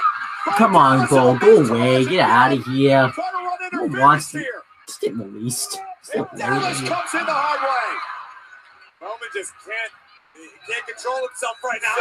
Punch right off our announce table. Spear. Oh, come on. Roman Reigns. Miz retains the title. Here is your winner and still the Intercontinental Champion. That was actually a pretty good, really good match. 3.25 stars. I like that match. Really good Intercontinental Champion. Good show tonight. Well, good show on this night. Roman Reigns' temper got the best of him. Concentrated too much on fighting the Miz Taraj rather than the target, which was the Miz himself. At this time of year, gentlemen, it doesn't matter how you got it done. It just matters that you got it done. You're right, Coach, but what's this mean for Roman Reigns? Losing the Intercontinental title last week, failing to win the Royal Rumble match, and failing to I hope this doesn't mean Wayne is winning the chamber, though. Because think about it, now they're trying to tell a story that Wayne is on like a losing streak. How he lost the IC title at Raw 25. Failed to win the Royal Rumble match, so I really hope that doesn't happen. He's getting something back. I think he's winning that Elimination Chamber. He's facing Brock Lesnar for the WWE Universal Championship, whether I like it or not. Still your Intercontinental Champion. Well, ladies and gentlemen, it has been quite the night already here on Monday Night Raw. Quite the night to kick off the road to WrestleMania, as Roman Reigns dejected after losing this matchup tonight to The Miz. And we started things off tonight with a last man standing. Yeah, right now they're just going to break down that last man standing match, so yeah. And Kane, and Braun Strowman again, in my estimation, crossed the line. Braun Strowman, known for his superhuman acts of power, did something completely unthinkable. The stage, which houses the announce table where we usually work, the entire stage would be lifted and thrown onto a prone Big Red Machine Kane, courtesy of the Monster Among Men. Each and every week, Braun Strowman takes it one step further. It is very clear with Kurt Angle. He said, "You said last man standing," and that's exactly what I did. This is just incredible to watch. Superhuman strength of the Monster Among Men, and that was Kane earlier tonight, strapped to a stretcher, and he was transported to a local medical facility here in Philadelphia, and we hope to have some sort of update on the condition of Kane. And there's the it's still tipped over in our former announce table. But again, that was the first match tonight. Braun Strowman qualified, and then Elias would qualify as well. 4 spots remain for the Elimination Chamber match next month in Las Vegas. The winner of that match goes to WrestleMania to face the Universal Champion Brock Lesnar. Lesnar's advocate, Paul Heyman, weighed in a few moments ago on Twitter about the announcement from our general manager, Kurt Angle. And here's what Paul Heyman had to say. Oh, hey, they'll tell you. Angle for what he ironic that once someone wins the chamber, they'll be faced with the task of fighting the clear and present danger of Brock Lesnar. Still 4 qualifying matches tonight. Doesn't sound like much of a reward, but we know that Braun Strowman will be inside of the Elimination Chamber. We know Elias will join Braun Strowman tonight. And still to come on this show, we have an Elimination Chamber qualifying match. John Cena versus Finn Balor. Finn Balor, for the first time ever, these two superstars collide, and the winner advances to the Elimination Chamber tonight. And guys, it's hard to believe that just 24 hours after the women made history at the Royal Rumble, we're going to see these two meet. And also, for the very first time. still to come tonight, we have, for the first time ever, Asuka versus Sasha Banks. Really excited for both those matches. First time ever, too, Finn Balor versus John Cena. Here comes the revival.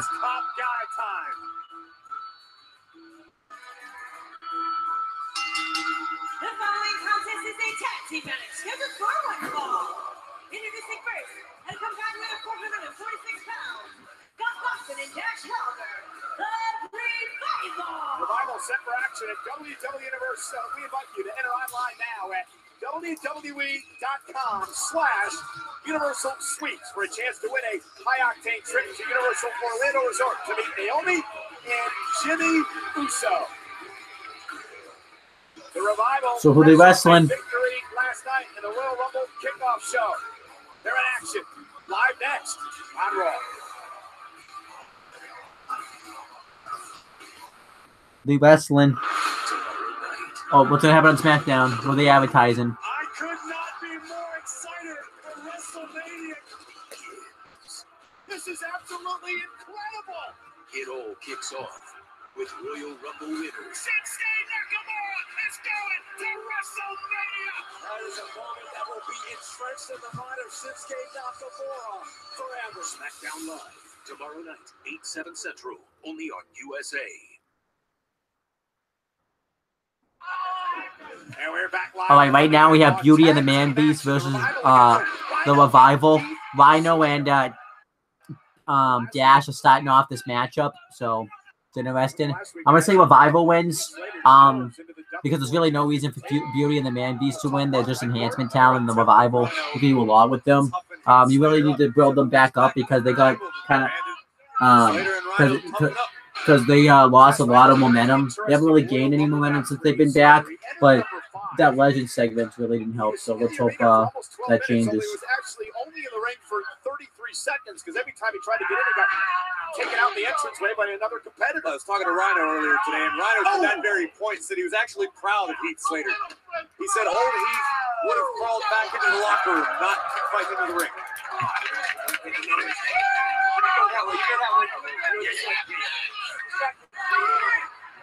Little strategy section for Dawson and Wilder, the Revival. I like to compare these guys to Philadelphia Eagles. No nonsense. It's all about team. It's all about hard work. No nonsense. Get it. Oh! I like Jonathan Coachman a lot on commentary, actually. Continue to work on the left arm, the body part. We pointed out last night in the Royal Rumble kickoff show, this is the MO for this team course. Truly tag team specialist. Isolate a body part and destroy it. Look at Scott Dawson go, continuing to punish the left arm of Heath Slater. Oh!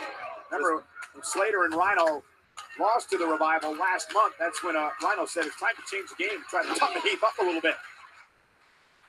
Heath Slade's been toughened up all right. He got destroyed in the Royal Rumble match by a ton of people. Baron Corbin, Big E, Elias, Bray Wyatt, and Sheamus, until he eliminated Sheamus. Going on and on at length about how impressed he was with Heath Slater last night, fighting all the different superstars on their way to the ring and still climbing into the ring, moving forward. But once he got in, he eliminated Sheamus. This is Sheamus, a former Royal Rumble match winner. That's no small task. Not at all. And look at Wilder with a knee right to the midsection. It's Nice neck breaker right there. Can he make a tag, though? No, Wilder does. Wilder just instinctively tags in. Oh, Scott Dawson. And Dawson not allowing Slater to make it to his partner. Oh, he did. Oh. And Rhino began his career right here in Philadelphia, part of ECW. Him and Slater were once SmackDown Tag Team Champions. First You would think Rhino would get like a little bit of a bigger reaction. I wonder since they're in Philadelphia because of the ECW stuff, but whatever. I've seen Rhino fly since. I don't think I've ever seen Rhino fly. Shoulder by Rhino and a belly to belly. Oh, that could be it. Now Slater. Wow, Slater on top of his game. I tell you, Slater and Rhino looking great here tonight. And meanwhile, right to the knee. Scott Dawson shot block right to the knee of Rhino. So smart. Slater just got dumped on the outside by Dash Wilder. Here we go. Shadow Machine. Revival. See you later. There you go. Decent match. I give it a. I'm probably just gonna give it 2 stars. It was really just there to make the Revival look strong, so I like it. You know, I'm not a little hopeful. I don't think the Revival's buried yet. You know, they beat Luke Gallows and Carl Anderson at on the Royal Rumble kickoff show, and they just won this match and was pretty strong doing it. So I don't think the Revival are buried yet. Look at this. Scott Dawson chop blocking the much bigger, over 300-pound Rhino. And here it is, the Shatter Machine. I don't care how big you are, you're staying down after that one.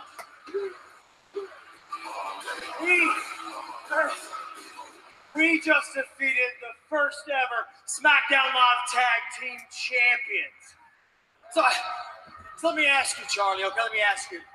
How would we compare to, let's say, the legendary Graham brothers? How would we compare? To be honest, you know, I'm really not all that familiar with them. You know, that's not surprising, Charlie. That's not surprising because just like these people, you don't care. You don't care. These people are too busy chanting EC Dub, trying to get themselves over.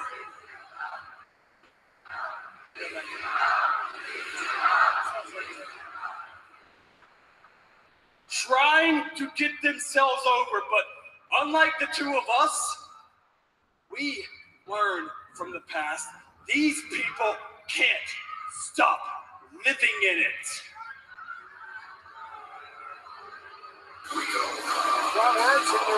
Good promo. I like the Revival's promos. I didn't think it was funny like Charlie Cruz was just like, I'm not really familiar with them. They look like, even though she should be. There you see, the Empress of Tomorrow, Asuka, is getting ready, but her undefeated streak is on the line tonight. She's the winner of last night's Royal Rumble match for the women, but she has to take on the boss live on Raw. Asuka's undefeated streak's on the line. All right, coming up next on Raw, we have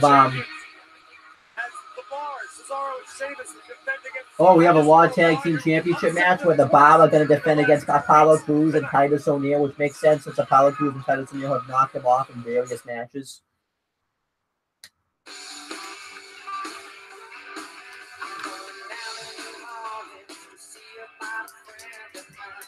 First, I'm going to watch the WrestleMania ad.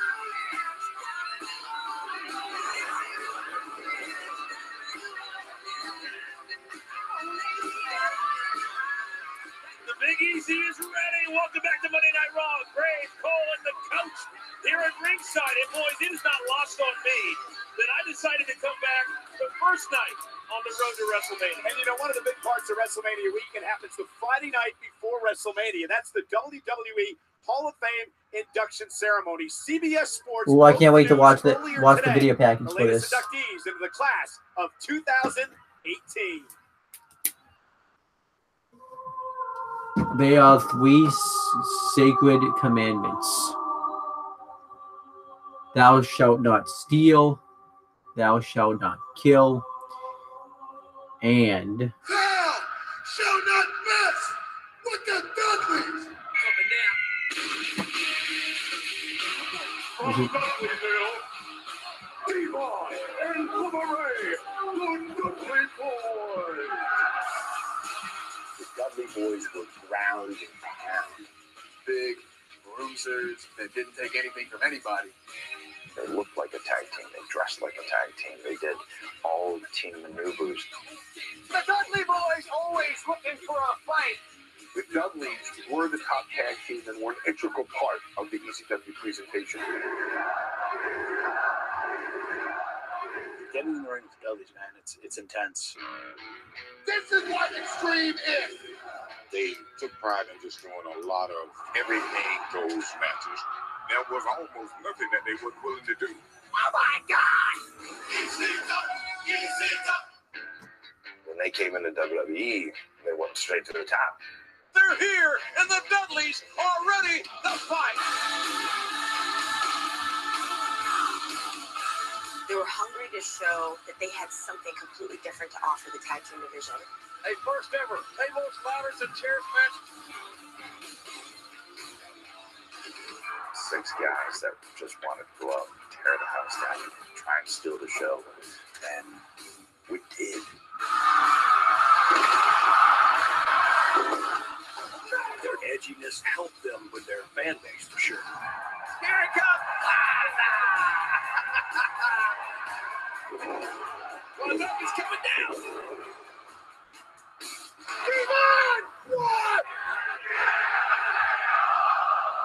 Whenever you think of the Dudley Boys, you think tables. And whenever you think tables, you think the 3D.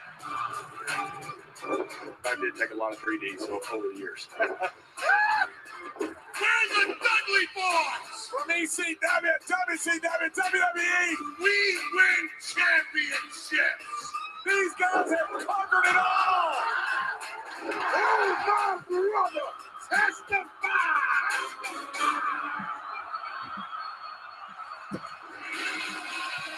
Very excited to see the Dudley Boys go into the Hall of Fame. As for who should induct them, it should either be Paul Heyman or Tommy Dreamer.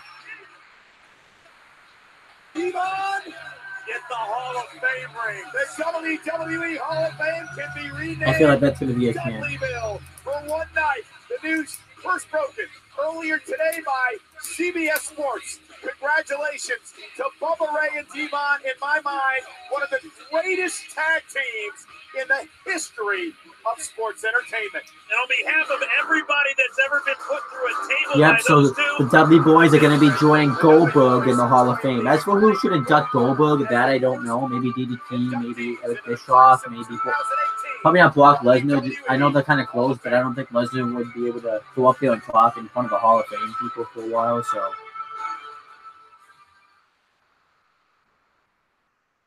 Or Finn Balor. 57 minutes and 38 seconds.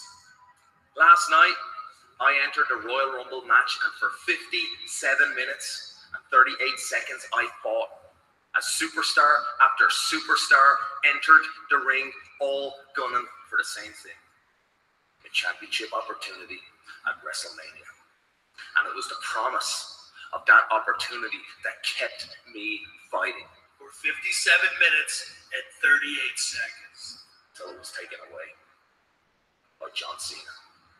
Now, if I want an opportunity to challenge for the Universal title, I have to step up to the man who cost me the Royal Rumble match. Well, I'm not just going to step up to John Cena. I'm going to step over. I like that line. But yeah, still to come on the show, we have a WWE Elimination Chamber qualifying match. John Cena versus Finn Balor. Elimination Chamber qualifying match still to come live tonight. With Sasha. Sasha, last night you were in the Women's Royal Rumble match for 54 minutes and 46 seconds, far longer than anybody else. And now we are moments away from getting to see the Boss and the Empress go one-on-one. And now we're moments away of me defeating Asuka. You see, I've been waiting for this opportunity for a very long time. Asuka has been undefeated for 2.5 years. You see, last night she made history, but now it's my turn.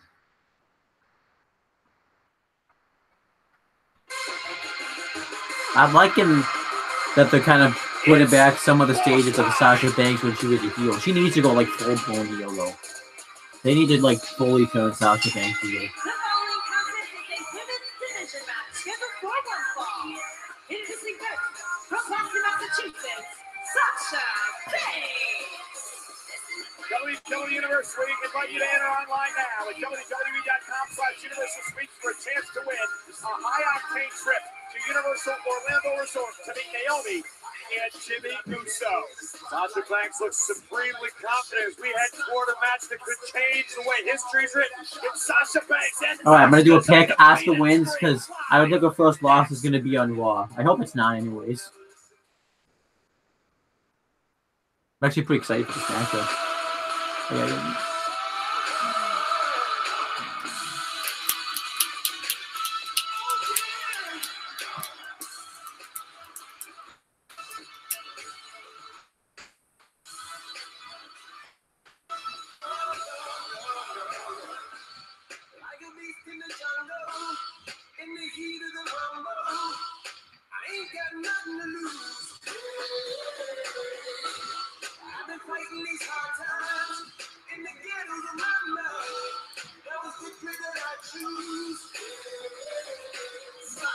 You know, the 31st edition of the Royal Rumble may have been the best one ever, and Sasha Banks in the inaugural Women's Royal Rumble match lasting 54 minutes, 46 seconds. When it comes out, this is going to be a great match. Really should be taking place on pay-per-view, I'm going to be honest. They really should wait. They really should have waited to do this match, but what can you do? Could tonight be the night Asuka's amazing? From Osaka, Japan, she is the winner of the first ever Women's Royal Rumble. Not really a bad thing on this show yet, though. There's been some great stuff. Corey, I gotta be honest with you. I just don't make mistakes like that. I've gone 38 hours of wrestling in the last 2 days. Nonetheless, the point Corey's making is this. Asuka came to WWE back in late 2015. For the past 2.5 years, Asuka has not been beaten in WWE. She is undefeated. Sasha has that opportunity tonight. And Michael, you pointed this out throughout the evening, how long different superstars had to spend in the Royal Rumble matches, right? So Sasha, 54 minutes. So it begs the question, on a night with a match like this, how much does she have in her tank? I don't understand why everybody's so hung up on how long Sasha Banks was in the Royal Rumble match, because she didn't win. If you lose the Super Bowl in overtime, you still lose the Super Bowl. If you lose the World Series in the 18th inning, you still lose. And Asuka won. So what that means now is she goes to WrestleMania and can battle the champion of her choosing.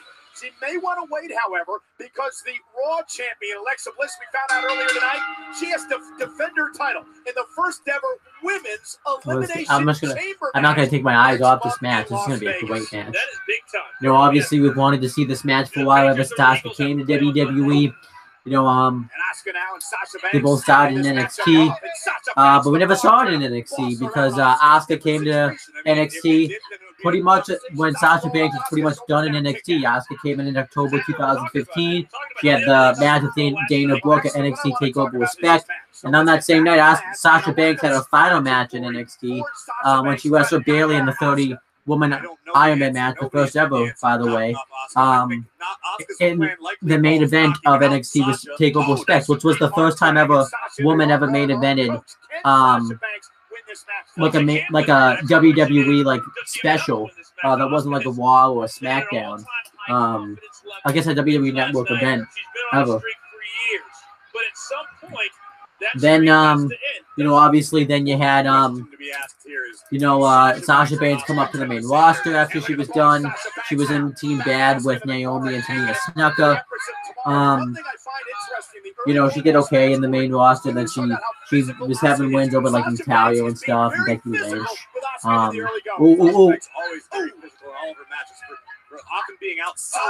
mean, these are probably the two best women's wrestlers in the WWE right now. At least on Raw. I don't know about hip attack. And there is Asuka dropping Sasha to the floor. Asuka was out here talking about her victory last night in the Women's Rumble match. Sasha interrupted and said that you should be talking about me and what I did last night. lasting nearly an hour after entering number 1. That's what stars do. They come out, they take the moment, they take it away from those who should have it. Now a count of 6 for the official. Sasha Banks trying to get back in the match. Count of 7. Sasha But continuing Banks what I was talking about, we also had Asuka, who Sasha Banks then returned at the Royal Rumble, took up Becky Lynch and Charlotte, showing that she wanted to go after the Divas Championship. Had a great match at WrestleMania 32, probably the best match on the show when she faced Charlotte and Becky Lynch in the triple threat. Didn't win the title. Then she won the Women's Championship. Well, then she finally returned. Teamed up with Bayley to defeat Charlotte and Dana Brooke at Battleground in 2016. Defeated Charlotte the next night to become the Women's Champion. Lost the belt at SummerSlam. Then, failed to win it back at Clash of Champions when it was a triple threat match involving her, Charlotte, and Bayley. And then she won the Raw Women's Championship in the main event of Raw. That was the first time the woman main event in Raw since 2004, since Trish Stratus and Lita did it. And then she lost the championship at Hell in a Cell, won it back in a False Count Anywhere match in the main event of Raw. Lost it at Roadblock in the line in a women's Iron Woman match. Defeated with Nia Jax. Lost her at the Royal Rumble kickoff. Defeated her at Fastlane.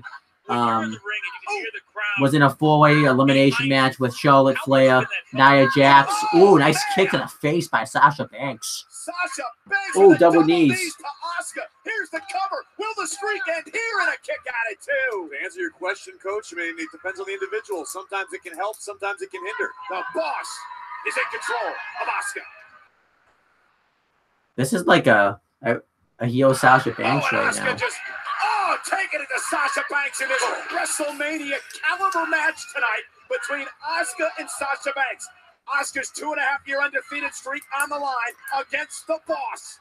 And now Sasha trying to turn the tables. Asuka does not want to be there. Oh, double knees. To the gut. And Sasha Banks taking over. Cover.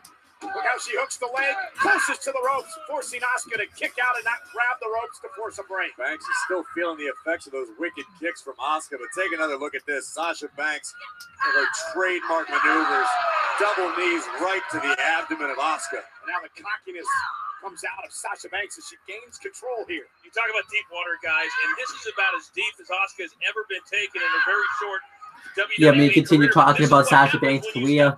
So Sasha Banks then also, after she had lost a 4-way match, just kind of floundering around for a while, feuded with Alexa Bliss for the Raw Women's Championship, defeated her at SummerSlam, lost the belt a couple of weeks later. That's always what I hated about Sasha Banks. Every time she had the Raw Women's Championship, she always lost it within like a month. I expect that to happen again if she wins the belt. If she's in the Elimination Chamber match anyways, I don't know. Then she went into like a weird feud with Alicia Fox. And then she lost to yeah. Asuka driven to the mat again. Then she is this a pace that Sasha was in the first ever Women's Royal Rumble and lasted over 54 minutes. So, and then as for Asuka, she went undefeated in NXT. She did everything. You know, beat Emma at NXT TakeOver London. Won the championship won the NXT championship by defeating Bayley at NXT TakeOver Dallas. Beat everybody to Nia Jax, Ruby Riott, Bayley, Mickie James. 4-way match with Nikki Cross and the Iconic Duo. Ember Moon. You name it, she did it. She beat everybody in NXT. Then she goes up in the main roster, beats Emma, Nia Jax, Alexa Bliss. Was the sole survivor at Survivor Series, won the first ever Women's Royal Rumble match, so. Bank statement. In trouble. Banks with a bank statement. Her finishing maneuver here. Is there any way Asuka can make it to the ropes, or is she going to tap out when she counters there? Rolling Banks out of her shoulder. That'll force the break. Great move by the Empress of Tomorrow, Asuka. Backslide. Shoulders down by Banks. Banks out of the predicament. Again toward the bank statement. Asuka in trouble again. Middle of the ring. Is she going to tap? What an incredible She gonna moment tap, for she gonna Sasha tap. Banks here to again make history. Asuka once again trying to swing her hips out to the side to alleviate the pressure. And you hear Asuka writhing in agony. And now Asuka trying to make it back to her feet, vertical base, trying to break the Banks statement. Now she does, but Banks with a knee right to the midsection again. And Asuka sent out of the ring. Sasha Banks, impressive. Uh-oh. Banks gonna take a chance. Oh my gosh! Sasha may Asuka be kicked out. Sasha Banks' head off. Sasha Holy Banks. crap. A nasty fall by Banks after the contact by Asuka. That's High it. risk, high reward. That's got to be it. She should not even kick out of this if she covers it anyways. Oh my god. Oh my gosh. She looks like she's like knocked out. That was sick. Onto the apron, and look at Sasha. Look at the fight in the boss. She's still in That didn't really make any sense that she kind of threw a punch immediately afterwards since she was just kicked in the head after doing a suicide dive. It looked like she was knocked out. Oh my. Oh my god, knee right to the face. That'll break a nose. Asuka now again with the shots. Talk about physical Holy contact. shit. Sasha Banks is defenseless right now. Sliding knee. Someone needs to stop the match. Banks is going to get hurt badly. We've talked about how dangerous Asuka is. Taking it to another level here tonight. Asuka fresh off her Rumble match victory last night. This may be the best she's looked on Monday Night Raw. Ruthless. Against a four-time champion, guys. Dominant, aggressive, frightening. Asuka, missile drop kick. Sasha down, middle of the ring. That's The it. Empress of Tomorrow with the cover. No way. Sasha's still in this match. That's really damn good. confident there, but take a look at this flurry from Asuka. The knee right to the face, but Asuka wasn't finished. One spinning back fist, another, and then Oh, Walla. Sasha rolling up Asuka, almost had her, almost caught her. And now right in the armbar. Armbar on Sasha. Will Sasha stay alive? Trying to reach for the bottom rope. Is Banks gonna have to tap here? It is over, Sasha. No, it isn't, Corey. She's got Asuka pinned here. Almost had her. This is incredible. Absolutely incredible. Asuka full head of steam. Oh, my God. Sasha moved. Another nasty fall as Asuka hit the apron with a small of her back to the floor. Asuka might have just taken herself Match out of is- the match. This match is really After picked a up. Rumble match last night, how the heck? Oh, double knee. Oh my gosh. Did you see the way Sasha Banks landed right on her shoulder? Did you see the way she landed right on Asuka's neck? Take another look at this. Asuka looking for the hip attack. Banks ducks out of the way. And Asuka is sent crashing hard off of the ring apron to the floor. These are the two of the nastiest falls I've ever seen. Oh, Sasha Banks down to the top rope. Oh, another double Asuka knee. again. The undefeated streak could come to an end. And Asuka 2.5. Banks can't believe it. Sasha cannot believe it. What more can Sasha Banks possibly do in this scenario? Everything Banks has attempted, Asuka has survived. Corey, what else can Asuka do? A great question. Sasha Banks almost had Asuka beaten there. These women, heart, guts, soul, desire. Corey, you said instincts. These are some of the greatest instincts I've ever seen since those two horrible falls. Again, one more Look at this. slow motion. The knee right to the side of the face, and Asuka hitting the back of the. Asuka just landed. Oh, Asuka walk. Is it coming? Is it coming? No. Nope. Asuka line. What a great counter by Sasha again. Backstabber. Looking for the Oh, big backstabber. statement. Sasha for the win, maybe. Sasha maybe. Look at Asuka to tap here. Is Asuka going to tap the Banks? Is Asuka going to tap to Sasha Banks? For 2.5 years, Asuka has not lost a match. Will it happen here tonight? Asuka. And look at Sasha. Drags her back to the middle ring. Great move. Sasha readjusted. Oh, the Asuka Asuka lock. lock. The Asuka lock to Banks. Nice transition. The pressure in. Full body weight. Sasha trying to get out of this. And Sasha's got to tap out. That was a really good match. I gotta give it 3 3/4. That was really good. I don't know if any match is topping that tonight. I don't think Cena and Balor's gonna do it. I don't think the Raw Tag Team title match is going to do it, but we have to wait and see.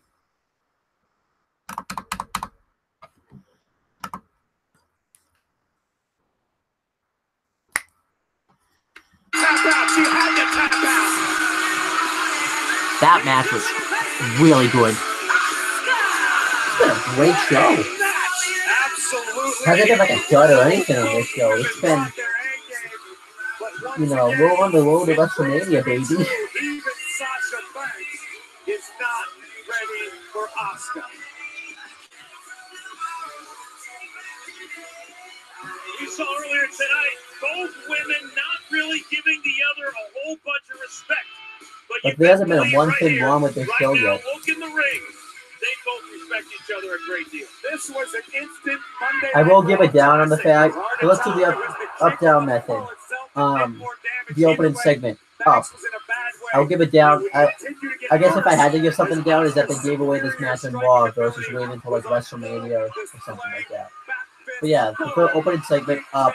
Strowman, Kane, and Last Man Standing match, up. This backstage segment with Strowman and Kurt, up.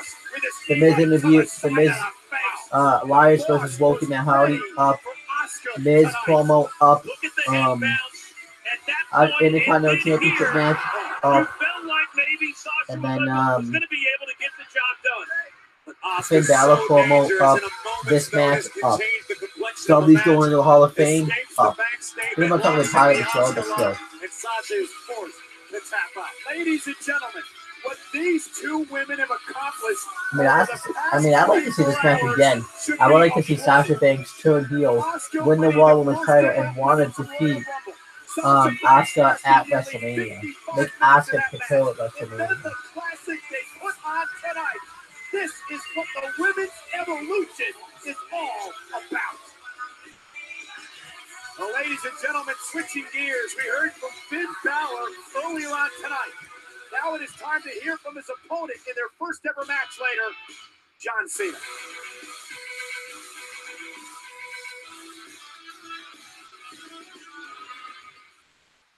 We are all on the road to WrestleMania, and right now there's only two people that know exactly how they're going to get there, and that's Asuka and Shinsuke Nakamura. They won the Royal Rumble and are guaranteed to see the greatest show of them all. To the rest of the WWE superstars, myself included, are asking the question, how? How do we get to WrestleMania? Plane, train, truck, Vespa, Segway?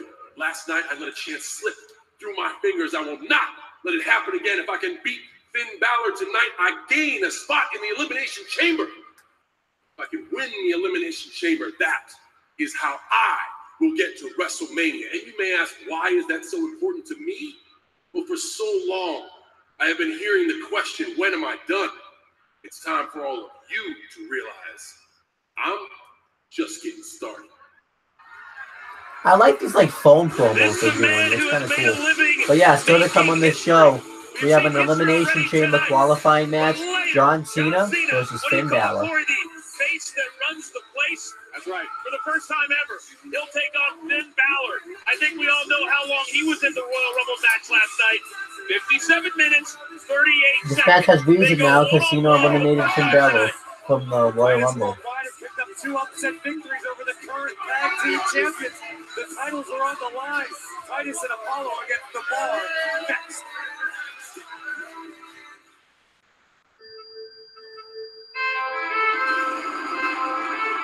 WrestleMania is about moments. I saw this. It was great, actually. The culmination of a year's journey happening right in front of your eyes. You were witnessing such a real moment. I never thought I'd ever hear those words. It was a secret from everyone, and that's what makes it special for the fans. One of the greatest WrestleMania moments ever. I didn't just hear it, I felt it. Welcome home, Matt and Jeff. I'm going to share the ring with The Undertaker in front of 70,000 people. You don't get many moments like this, if ever, in your life. This is the top of the moment. He is that guy. It's kind of surreal right now. 30 plus years of my life. We'll see what tomorrow brings.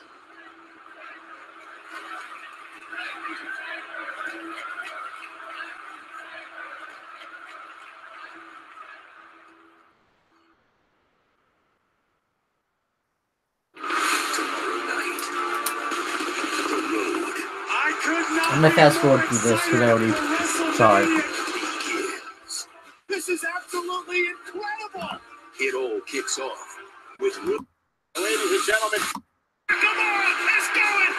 Will be entrenched in the mind of Shinsuke Nakamura forever. SmackDown Live tomorrow night, 8/7 Central, only on USA.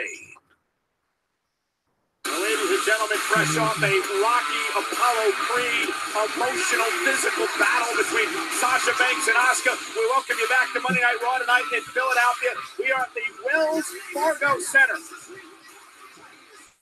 And the tag team titles. All right, now we got the Raw Tag Team Championship match. I'm going to say the Bar retained. They just won the championships. No reason to put the titles at all on Cruz and O'Neal.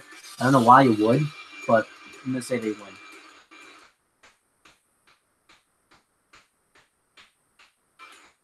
I think the Boss should go into WrestleMania as Raw Tag Team Champions. Never losing them or anything like that. Ladies and gentlemen, last night at the Royal Rumble event, sort of a mixed bag for Cesaro and Sheamus. We'll get into what happened in the Royal Rumble match with these two in a little bit, but they would battle Seth Rollins and Jason Jordan for the Raw Tag Team titles, and Rollins and Jordan very confident coming into this match.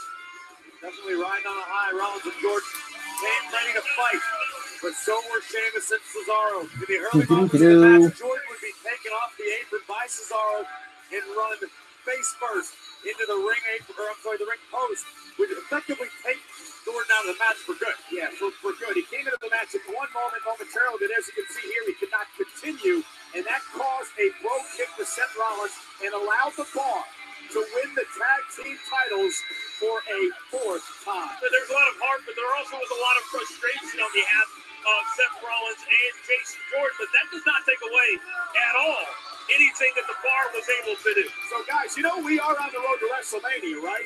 I've heard. But Yes. is it too early to be talking about the biggest party of the summer, SummerSlam? Because tickets are available this coming weekend, Friday, at 10 a.m. Eastern, as SummerSlam returns to the Barclays Center this summer. Right after my birthday, Cole, so. Like I said, Jonathan Coachman win the difference.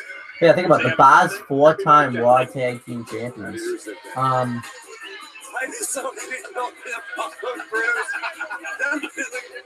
definitely excited. Got to be feeling good. Being able to pick up a couple of unlikely victories in recent weeks over the Bar. Yeah, Titus Worldwide has defeated the Bar twice. Will the third time be a charm and bring them the tag team titles? Oh, yeah, let's get to this Raw Tag Team title match. Talk about our personal. Oh, another up I forgot to give was the Revival versus Beauty and the Man Beast. You to join the 25 million fans playing the mobile game WWE Champions, and you can create superstar fantasy matchups from 25 years of Raw. Download now with the promo code RAW25 to get an exclusive Shawn Michaels character for free. Coach, that was more important than this. So I've been represented by Titus Worldwide for a couple of months now. Part of the reason I'm here. The following contest is for the Raw Tag Team Championship.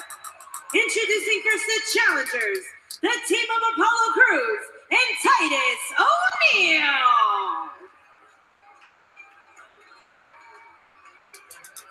Their opponents, they are the Raw Tag Team Champions, Sheamus and Cesaro.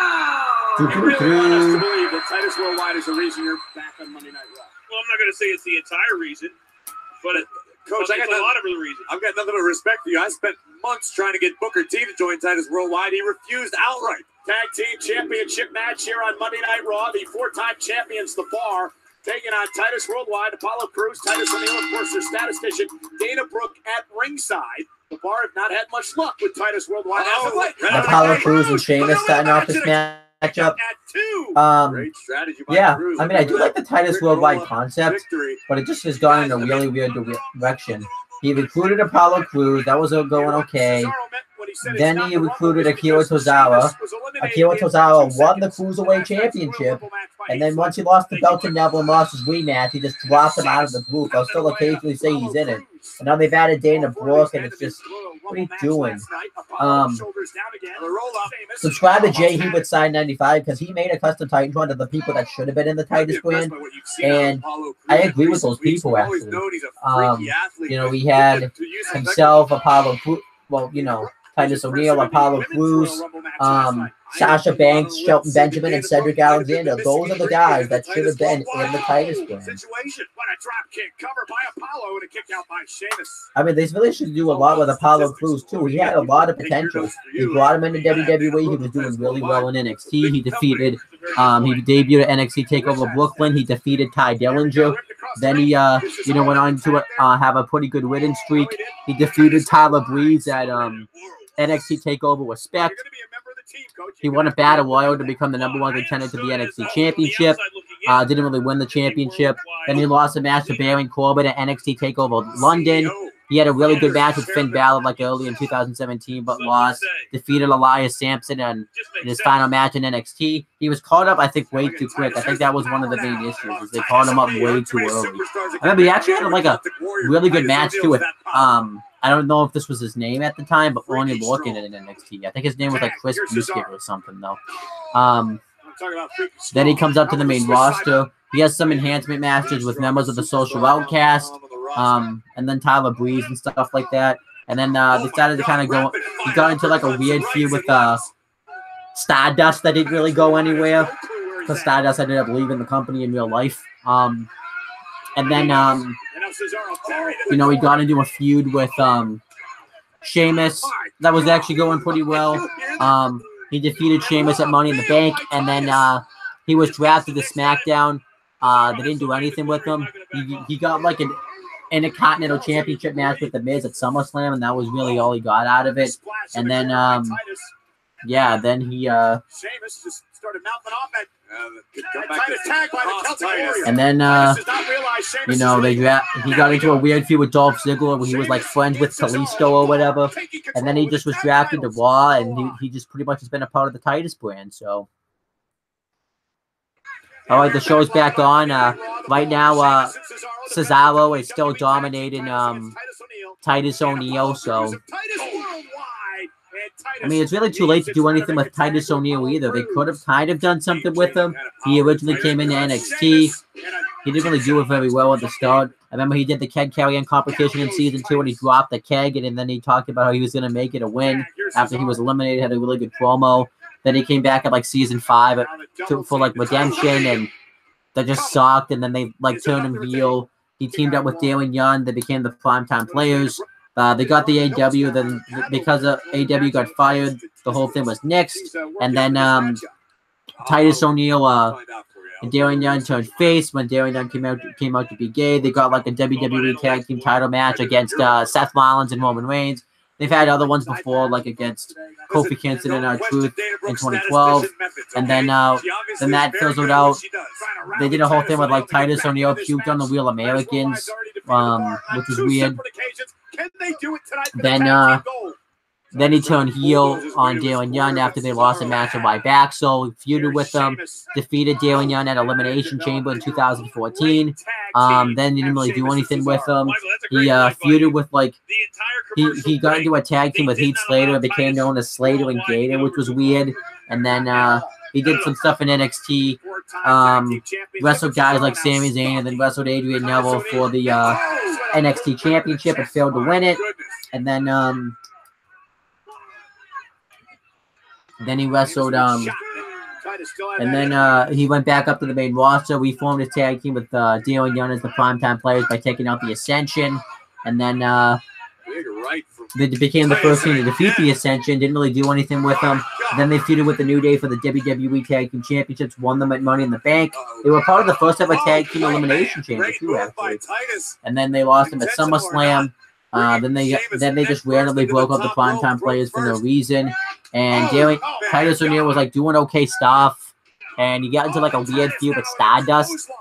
See, which was weird. He like beat him a few times, and then they just randomly faded away. Mainly because, like I said, Cody Rhodes ended up leaving WWE, and now he's like a huge star in like New Japan and ROH. But then Titus O'Neil got suspended.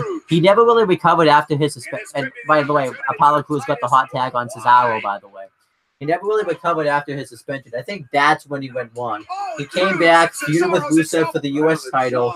Then after he lost that feud, he went into his feud with Darren Young when they were doing the whole thing, make Darren Young great. Then he did the Titus brand pretty much. So his career really, Titus O'Neil's career really hasn't been the same. And now Titus O'Neil's like 40, so it's really too late to do anything with him. I mean, he's not like a great talent, but they could have done something with him. His athleticism. It's really weird the way he got suspended, just because he like did like a little shove to Vince McMahon and he was trying to be a gentleman and like I don't know, it was weird. It was like the same night Daniel Bryan retired too. Of course, it's necessary, Cole. You should know that. I'm sorry, Coach. Do not. Insult me. I could have called you book. It could have been worse. Take a look at this. Standing shooting star press by Apollo Crews. Corey Graves isn't going to be on this game, but he did say he commentated over 33 hours of professional wrestling because he hosted the NXT Year-End Awards at NXT TakeOver Philadelphia with Renee Young. He commentated like pretty much the entire Royal Rumble show. The only match he didn't commentate was the Cruiserweight match. So. And then he's going to commentate. Oh man. Crews is out. Crews is out cold. He landed hard on the back of his neck. Wait, but he's back to his feet. Good and Sheamus rolls him up with the shoulders down, and Crews is still in this match. How is he moving? And damn. We have seen some incredible feats of athleticism tonight, including what's going on? For the tag team titles and Cesaro saving the match. Wow. Any closer, it would have been new tag team champions. What a night this has been. This may be one of the most physical Monday Night Raws in a long, long time. We are indeed on the road to WrestleMania. Cesaro made the tag. Yes, he is illegal. Apollo doesn't realize that, I don't believe. Now he does. Roll through. Crews, cover, shoulders down. Almost had him. Oh, my that was decent, actually. Did you hear that?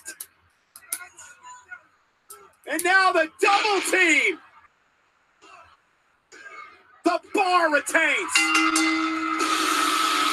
Good match. Decent match. 2.5 stars. I like it. I don't think I really react to that stuff because I'm a little burnt out from reacting to NXT TakeOver Philadelphia. Then I just did like a big reaction to like the last to this pretty much the entire show. So I'm a little burnt out a little bit. Let me see if I have any comments. But the Bar proved just to be superior in the tag team division. It has been a hard-hitting night on Monday. Been a long week for me too. As the very physical Bar retains the tag team titles.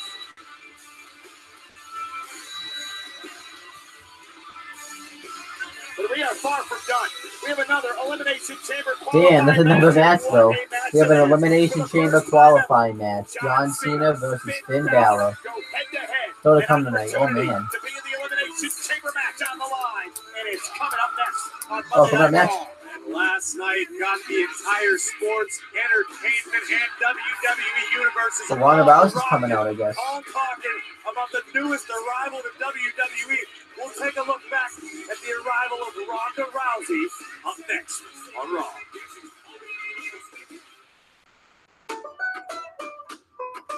I'm going to fast forward this one because I've seen this ad like a ton of times.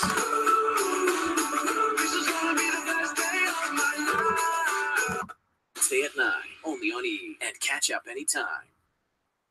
The season finale of Total Divas this coming Wednesday night on E. And speaking of Total Divas, much of the cast involved in the first ever Women's Royal Rumble match last night. Last night, the entire world was talking about the history that was made. The first ever Women's Royal Rumble match, the continuation of the women's evolution, but most importantly, what went down after the match. All right, I already saw this. No one was ready for Asuka.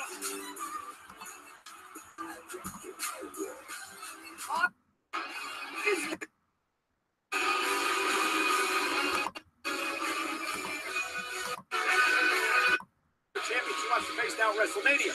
They want to wait a couple of weeks to make that decision because we found out earlier tonight that in 4 weeks at the Elimination Chamber pay-per-view event, Alexa Bliss will be forced to defend her Raw Raw Championship in the first ever Elimination Chamber match involving women. Alexa Bliss earlier tonight tweeting her response to this announcement from Commissioner Stephanie McMahon. You can put any roadblocks she wants in my way, but as your Raw Women's Champion, no woman or structure will change that.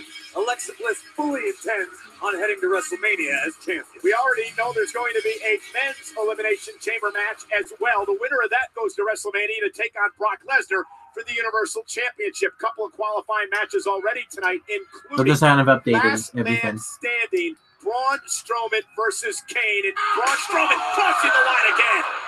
Superhuman I gotta see this again. displayed by Braun Strowman, laying waste to Kane. And what Braun would do next, this vulgar display of power was absolutely unbelievable. Not just the commentary table, but the entire stage with Kane underneath.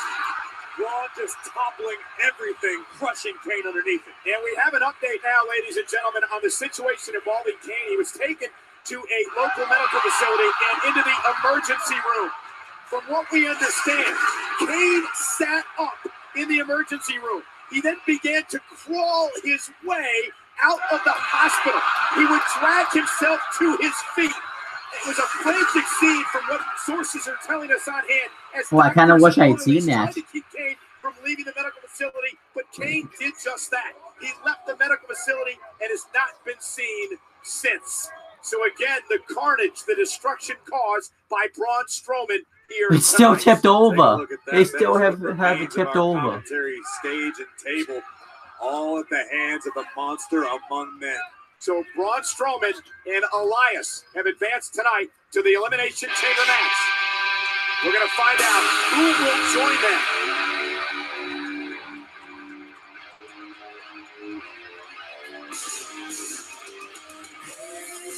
All right, now we got Finn Balor. Now we got Finn Balor versus John Cena coming up. Fortunately, as much as I would love to see Finn Balor win this match, and he deserves to win this match, John Cena's winning this match.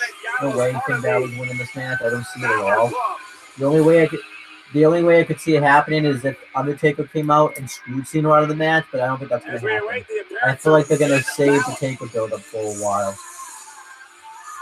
I mean, kind of sucks for Finn Balor, but whatever. To describe tonight, it's opportunity.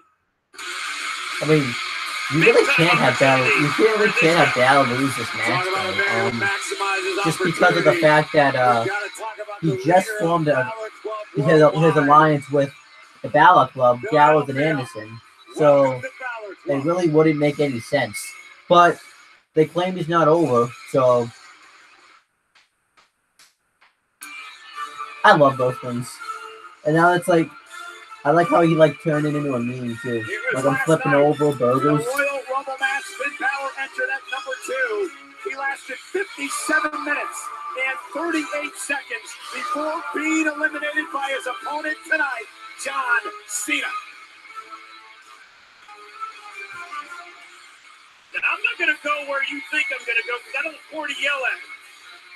But you got to wonder, how much does he have left in the tank against a guy like John Cena? But yeah, Finn Balor though, you know, I really hope we get some big things from him this year.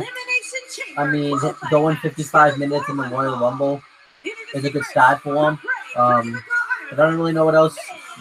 But I don't know if I'm really convinced yet because they gave Bray Wyatt a dominant reign in 2015 in the Royal Rumble. So, you know. Actually, I wanted to read this to you. One of my friends, my friend Chris God, we're part of the Aftershock Corner Facebook chat. So it's a private chat. And he's actually posted Bray Wyatt's win-loss record since 2014. I wanted to share it with you. So in 2015, Bray Wyatt has it. Yeah, 2015, Bray Wyatt had 178 matches. He won 49 of them, which is 27.5 of them, and he lost 129 of them, which was 72.5 of them. What the hell? Then in 2015, he had 163 matches. He won 28 of them, which is 72.2%. and he lost 133 of them, which is 81.6%.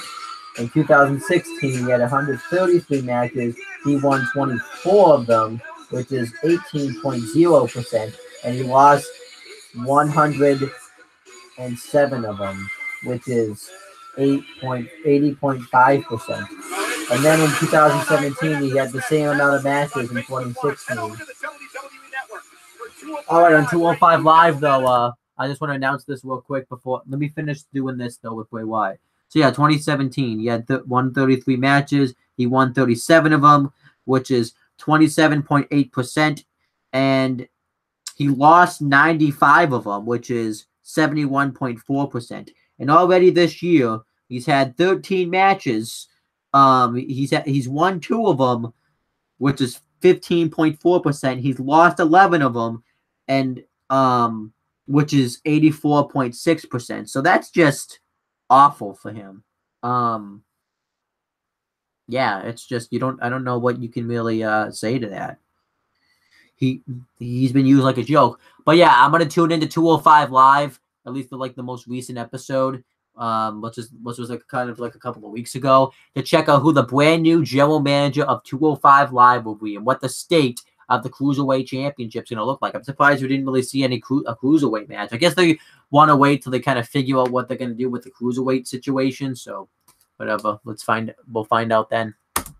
Will be revealed, and that general manager will talk about the state of the Cruiserweight Championship. And all these superstars on 205 Live have been tweeting about the new GM. And they had people tweeting about the GM, like Kalisto, which his Twitter name is @Kalisto WWE. He says, #205 Live, looking for a new GM.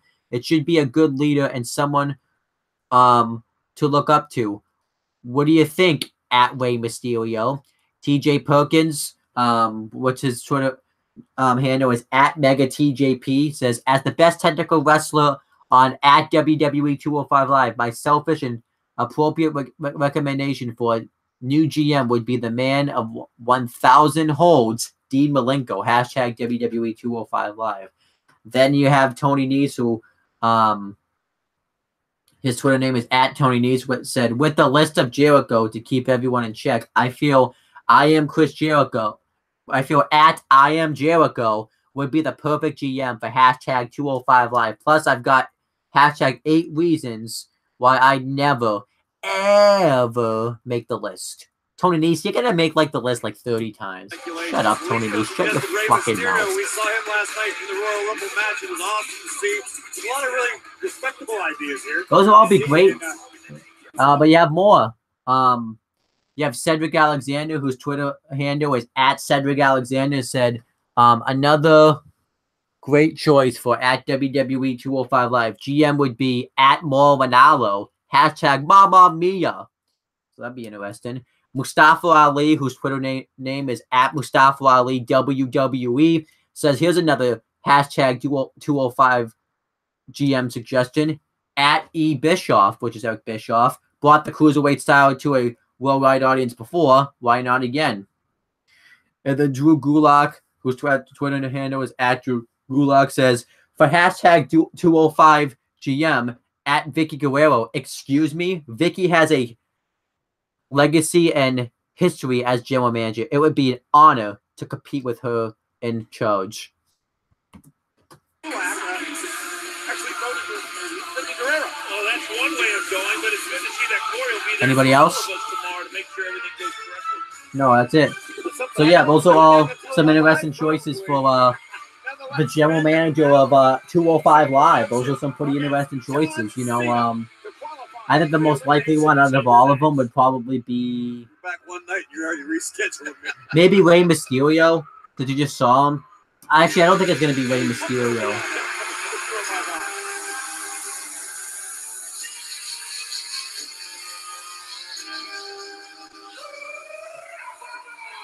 His opponent from West Newbury, Massachusetts, weighing at 251 pounds, John Cena.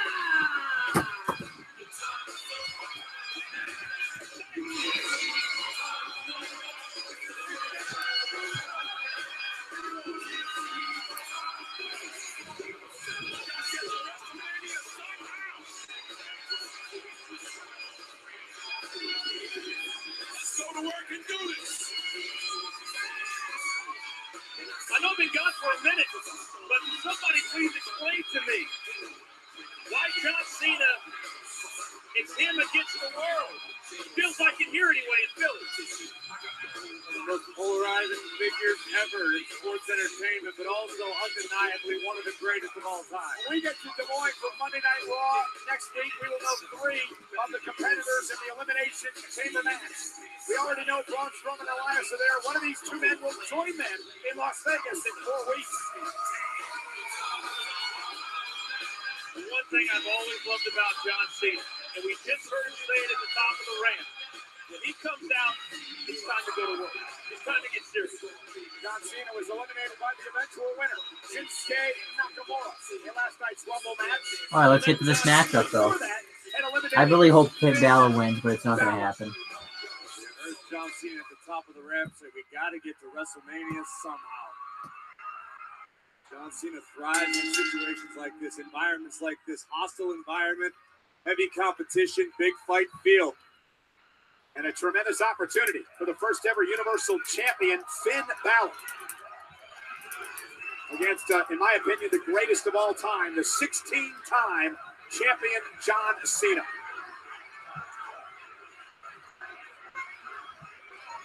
Seems like Finn Balor never stops smiling. Balor puts on a confident face here. Doesn't seem to be intimidated by the magnitude of the situation. Collar and elbow time to start things off between Balor and Cena looking to use his power in this match against the quickness of Balor. I mean, I don't know if this is going to be the year where Cena wins his 17th world title and quote-unquote breaks Ric Flair's record. I don't know if he will this year. He probably will this year at some point, but now let's talk about that. Okay, a couple of things about that. One, we know that's not the record. Ric Flair has won a few NWA / WCCW championships that they haven't counted. The record's really 23. Ric Flair's won 23 world championships. Let's talk about this. Cena, half of your world championship reigns suck. Maybe the same thing goes for Flair, but I know about it with Cena. Let's take a look at. Let's take a little trip down memory lane. Let's take a look at some of Cena's world championship wins. Okay, we have his first one. Okay, his first one was actually, a very good lengthy reign. I don't know if the title reign itself was good, but it was a good lengthy reign. He defeated JBL at WrestleMania 21, lost it to Edge at New Year's Revolution 2006. That's a long reign. He held it for pretty much April 2005 to January 2006. Then he won it back from Edge like a month later at the Royal Rumble in January of 2006. And so he only didn't have it for 3 weeks. Then he lost it to Rob Van Dam in June of 2006 at ECW One Night Stand. That's a pretty good lengthy reign right there. Then he regained it from Edge at Unforgiven 2006 in September and lost it and had to vacate it on October. I think it was like October 7th or something in 2007. So he had that one for like over a year. That was like a reign of terror right there. So that's another pretty good look, long lengthy reign. Then this is when they kind of start to suck when it comes to length. I guess not maybe this one. The next one he had the World Heavyweight. So these were the WWE championships. Then he had the World Heavyweight Championship. He won that from Chris Jericho in November at Survivor Series 2008. Then lost it to Edge at in February at No Way Out 2009. So that's a pretty decent long reign. Then you get to kind of some of the bad ones. He defeated Edge in April at WrestleMania 25, and then I think like in April, the same month, I think so he only had this one for 3 weeks. He lost it back to Edge in a last man standing match. So that World Heavyweight Championship reign sucked. And then that's what I question with Finn Balor. I'm not saying that he's not ready for the moment. Won the WWE Championship from Randy Orton in September at Breaking Point 2009. Then lost it back to him in October at Hell in a Cell 2009. That's only a month. That's a shitty reign. Then he had it from Bragging Rights 2009 in October to TLC in December 2012. It's only 2009, I mean, where he defeated Randy Orton in an Iron Man match and lost it to Sheamus in a tables match. That's a pretty crappy reign. That's only a couple of months. Then he won an elimination. He defeated Sheamus for an elimination chamber match, and then lost it to in February at elimination chamber in 2010. Then he lost it the same night to Batista. That's just crappy, Wayne. I'm liking this match so far, by the way. Good Shane wrestling holds. A little frustration, perhaps, in the eyes of Cena. I like how Balor's kind of out wrestling Cena, but we know where this goes. He'll start out getting out wrestled, and then Finn Balor with Cena will take him to school afterwards. Keep in mind, too, this is the first time these men have ever faced each other. Where's he going?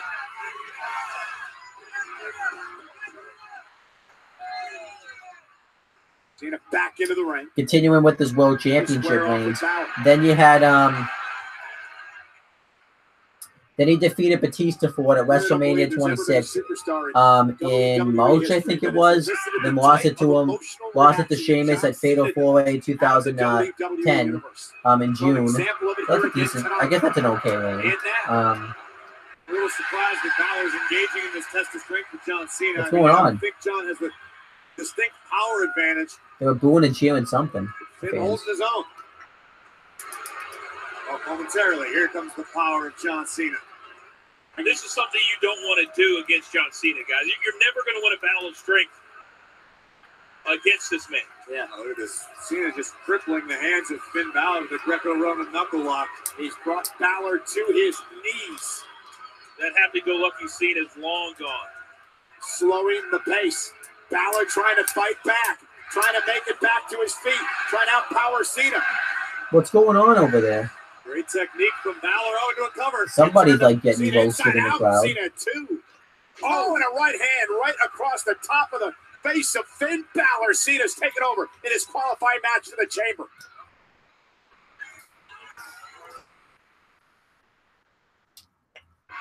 And Finn Balor's taking over this matchup here on Monday Night Raw against John Cena. Ooh, winner qualifies for the Elimination Chamber match next month. Will join Elias and Braun Strowman, already qualifying earlier tonight. The winner, of course, of the Chamber will go on to face Brock Lesnar at WrestleMania. Here's the cover by Cena to kick out.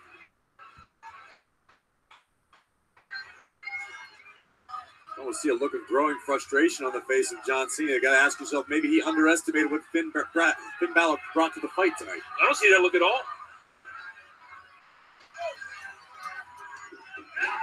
Oh, wow! My God.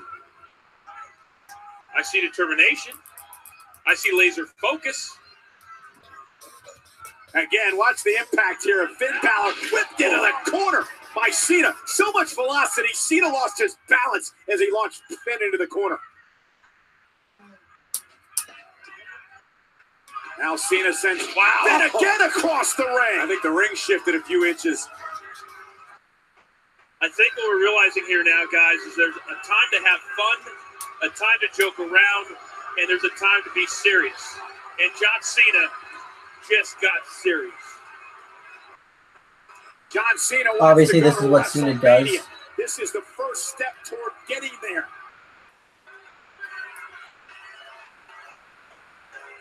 I don't think this. John Cena wasn't able to win the Royal Rumble match. Right now, this is the only path he knows to WrestleMania. Balor into the corner again. This time he catches John. Down goes Cena again. Well, yet again, picking up the speed. Finn Balor starting to make his comeback. This is actually a decent match. I like this. Double stomping chest of Cena. Corey, you said if Balor got to this point, he'd have a chance in this match. Right now, Finn Balor looking very, very good. He's got Cena on the ropes, literally. Oh, chop right to the chest of Cena.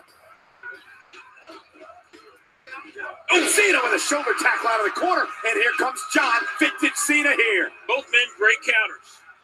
And now he's got Finn exactly where he wants him. I was going to say, I don't think they're going to love this in Philly. I'm shocked that John Cena is allowing the crowd to get to him like this. We are on the road to WrestleMania, He ladies always and gentlemen. does. Live in Philadelphia on Monday Night Raw. Cena versus Balor. Winner advances to the Elimination Chamber match next month. And here's Cena off the "You Can't See Me" 5-knuckle shuffle. Oh, Balor moved out of the way. Coach, is the crowd getting to Cena, or is Cena controlling them like a puppet master? Well, he just missed. Oh! It might cost him. For the victory. The head to Vegas and a kick out. You can't continue to take your time. You can't continue to look at the crowd and think you're going to beat a man the caliber of Finn Balor. You just can't do it. Well, Finn Balor is learning right now, first time ever in the ring with John Cena, what it means to be in the ring with the greatest of all time. The heart, the desire, the guts of John Cena. The never say die attitude. Cena going for the AA. This match means so much for both competitors because only one of them will move on to Elimination Chamber and have a hope of moving on to WrestleMania. Two have qualified. 4 remain to qualify. Balor. Balor, fire up a bit there. I have no idea how Balor's standing and trading punches with John Cena. Now Finn has the upper hand. Oh, what a kick by Cena. Caught him flush.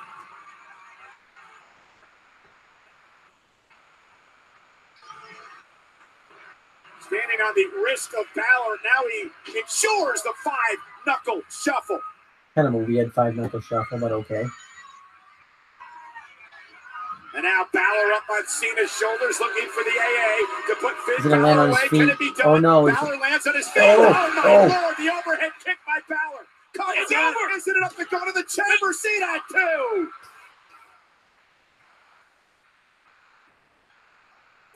Talking about laser focus earlier, Coach. Finn looks laser focused right now. Play by Balor. Can he join Elias and Braun Strowman, who've already qualified for the Elimination Chamber match? Finn waiting patiently, confidently. Finn hits this. It could be lights out for Cena. Cena back to his feet. Finn Balor caught by a clothesline. Exploding out of the corner with Cena. The thing about John, he always does his homework. He always knows exactly the timing and what he needs to do. I would imagine Balor was thinking about the running drop kick, but Cena just quick enough to deliver a wicked clothesline. Once again, the playing field is even momentarily.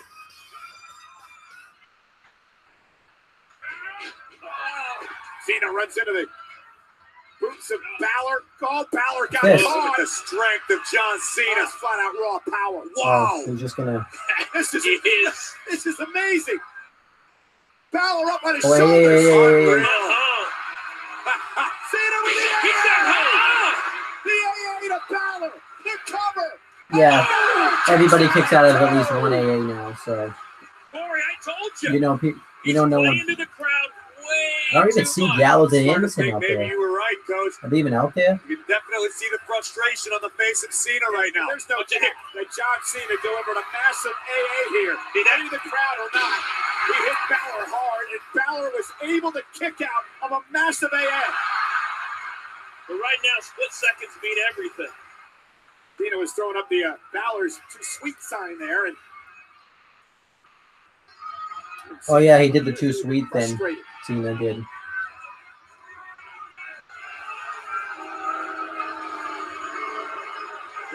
This is so strange to me. It's very, very. What's going on with this like thing they're trying to do with Cena?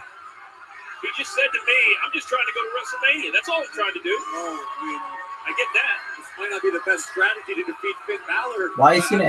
Why are they having Cena act this way? He gave Finn a lot of time to recover and deliver that kick to the back of the neck of Cena. And now Finn Balor looking to try to build momentum here. Balor driving Cena toward the corner. Cena center of the ring. What does Balor do? Great veteran moves. Cena knows what Balor likes to do. Cena roll as close to the center of the ring as he could. Try any. Yeah, but Balor's up top, Corey. Cena's in the drop zone. Finn Balor looking for the coup de grace. Cena rolls out of the way. Balor hurt his knee. Cena went right for the knee. Into the STF. Don't tap. Bad knee locked. What's Balor going to do? Will Balor tap? Will Cena go to the chamber? Finn Balor trying to drag and claw his way to the bottom rope and force a break. How much pain can Finn endure? I'll tell you one thing right now. We learned a lot about Finn Balor right there. Digging down deep to force the break. But look at Finn right back to the knee. I think he's hurt bad. Now, notice the veteran instinct of John Cena. The referee demanded the rope break, and Cena held the STF for a few extra seconds to apply a little more pressure. Finn just caught Cena Plus again, and now with bad knee, in all, Finn Balor looking to climb to the top. Can Finn Balor deliver here? Cena back to his feet, and now Cena has caught Balor. Oh no! That knee may cost Finn. No way! Balor high above the ring. John Cena. It's over. If Cena hits this, it is over for Balor. Looking at the WrestleMania side. Oh, Julian! AA! Cena, cover! Cena is going to Elimination Chamber. 3 1/4 stars. You know, really good. I like the match. I mean, I knew Cena was going over, so. This match is weird, though. I don't know if Cena, because they had Cena like act like the fan chants of bothering him, even though he talked like it doesn't. So I don't get that. But yeah, now we know so far the people that And one step closer to his dream of heading to WrestleMania. So let's show you who is qualified already. There are 6 yeah, so far the people that have qualified for the Elimination Chamber match is Braun Strowman, Elias, and John Cena. We still have 3 more spots to fill in the Elimination Chamber. A lot of credit, but it's very unfortunate in my mind that Finn Balor went to the limit, went as far as he could go, and he will not be participating in the Elimination Chamber match. Quite frankly, with that effort that we saw here tonight, he deserves it. Meaning also that he will not be participating in the main event at WrestleMania. There you see the closing moments of Super AA from the ropes. It was lights out, Finn Balor. A great effort by Finn Balor tonight. The last 24 hours, Finn Balor's proven himself, not only in the Rumble match, but tonight against John Cena. But Balor was in there with the greatest of all time. And once again, John Cena came up big with everything on the line. We said it was a chance for a chance for a chance at Brock. For John Cena, those chances are still alive. Kind of a shame Finn Balor wanted to be in the match, but whatever. Effort, if you will, by Finn Balor. Nothing to hang your head in shame about. It was a big fight, but Big Match John, if you called it, comes out on top again. 3 of the spots have been filled. 3 more still to come to get the Elimination Chamber. And it gets to WrestleMania. And Brock Lesnar. Good night, everybody.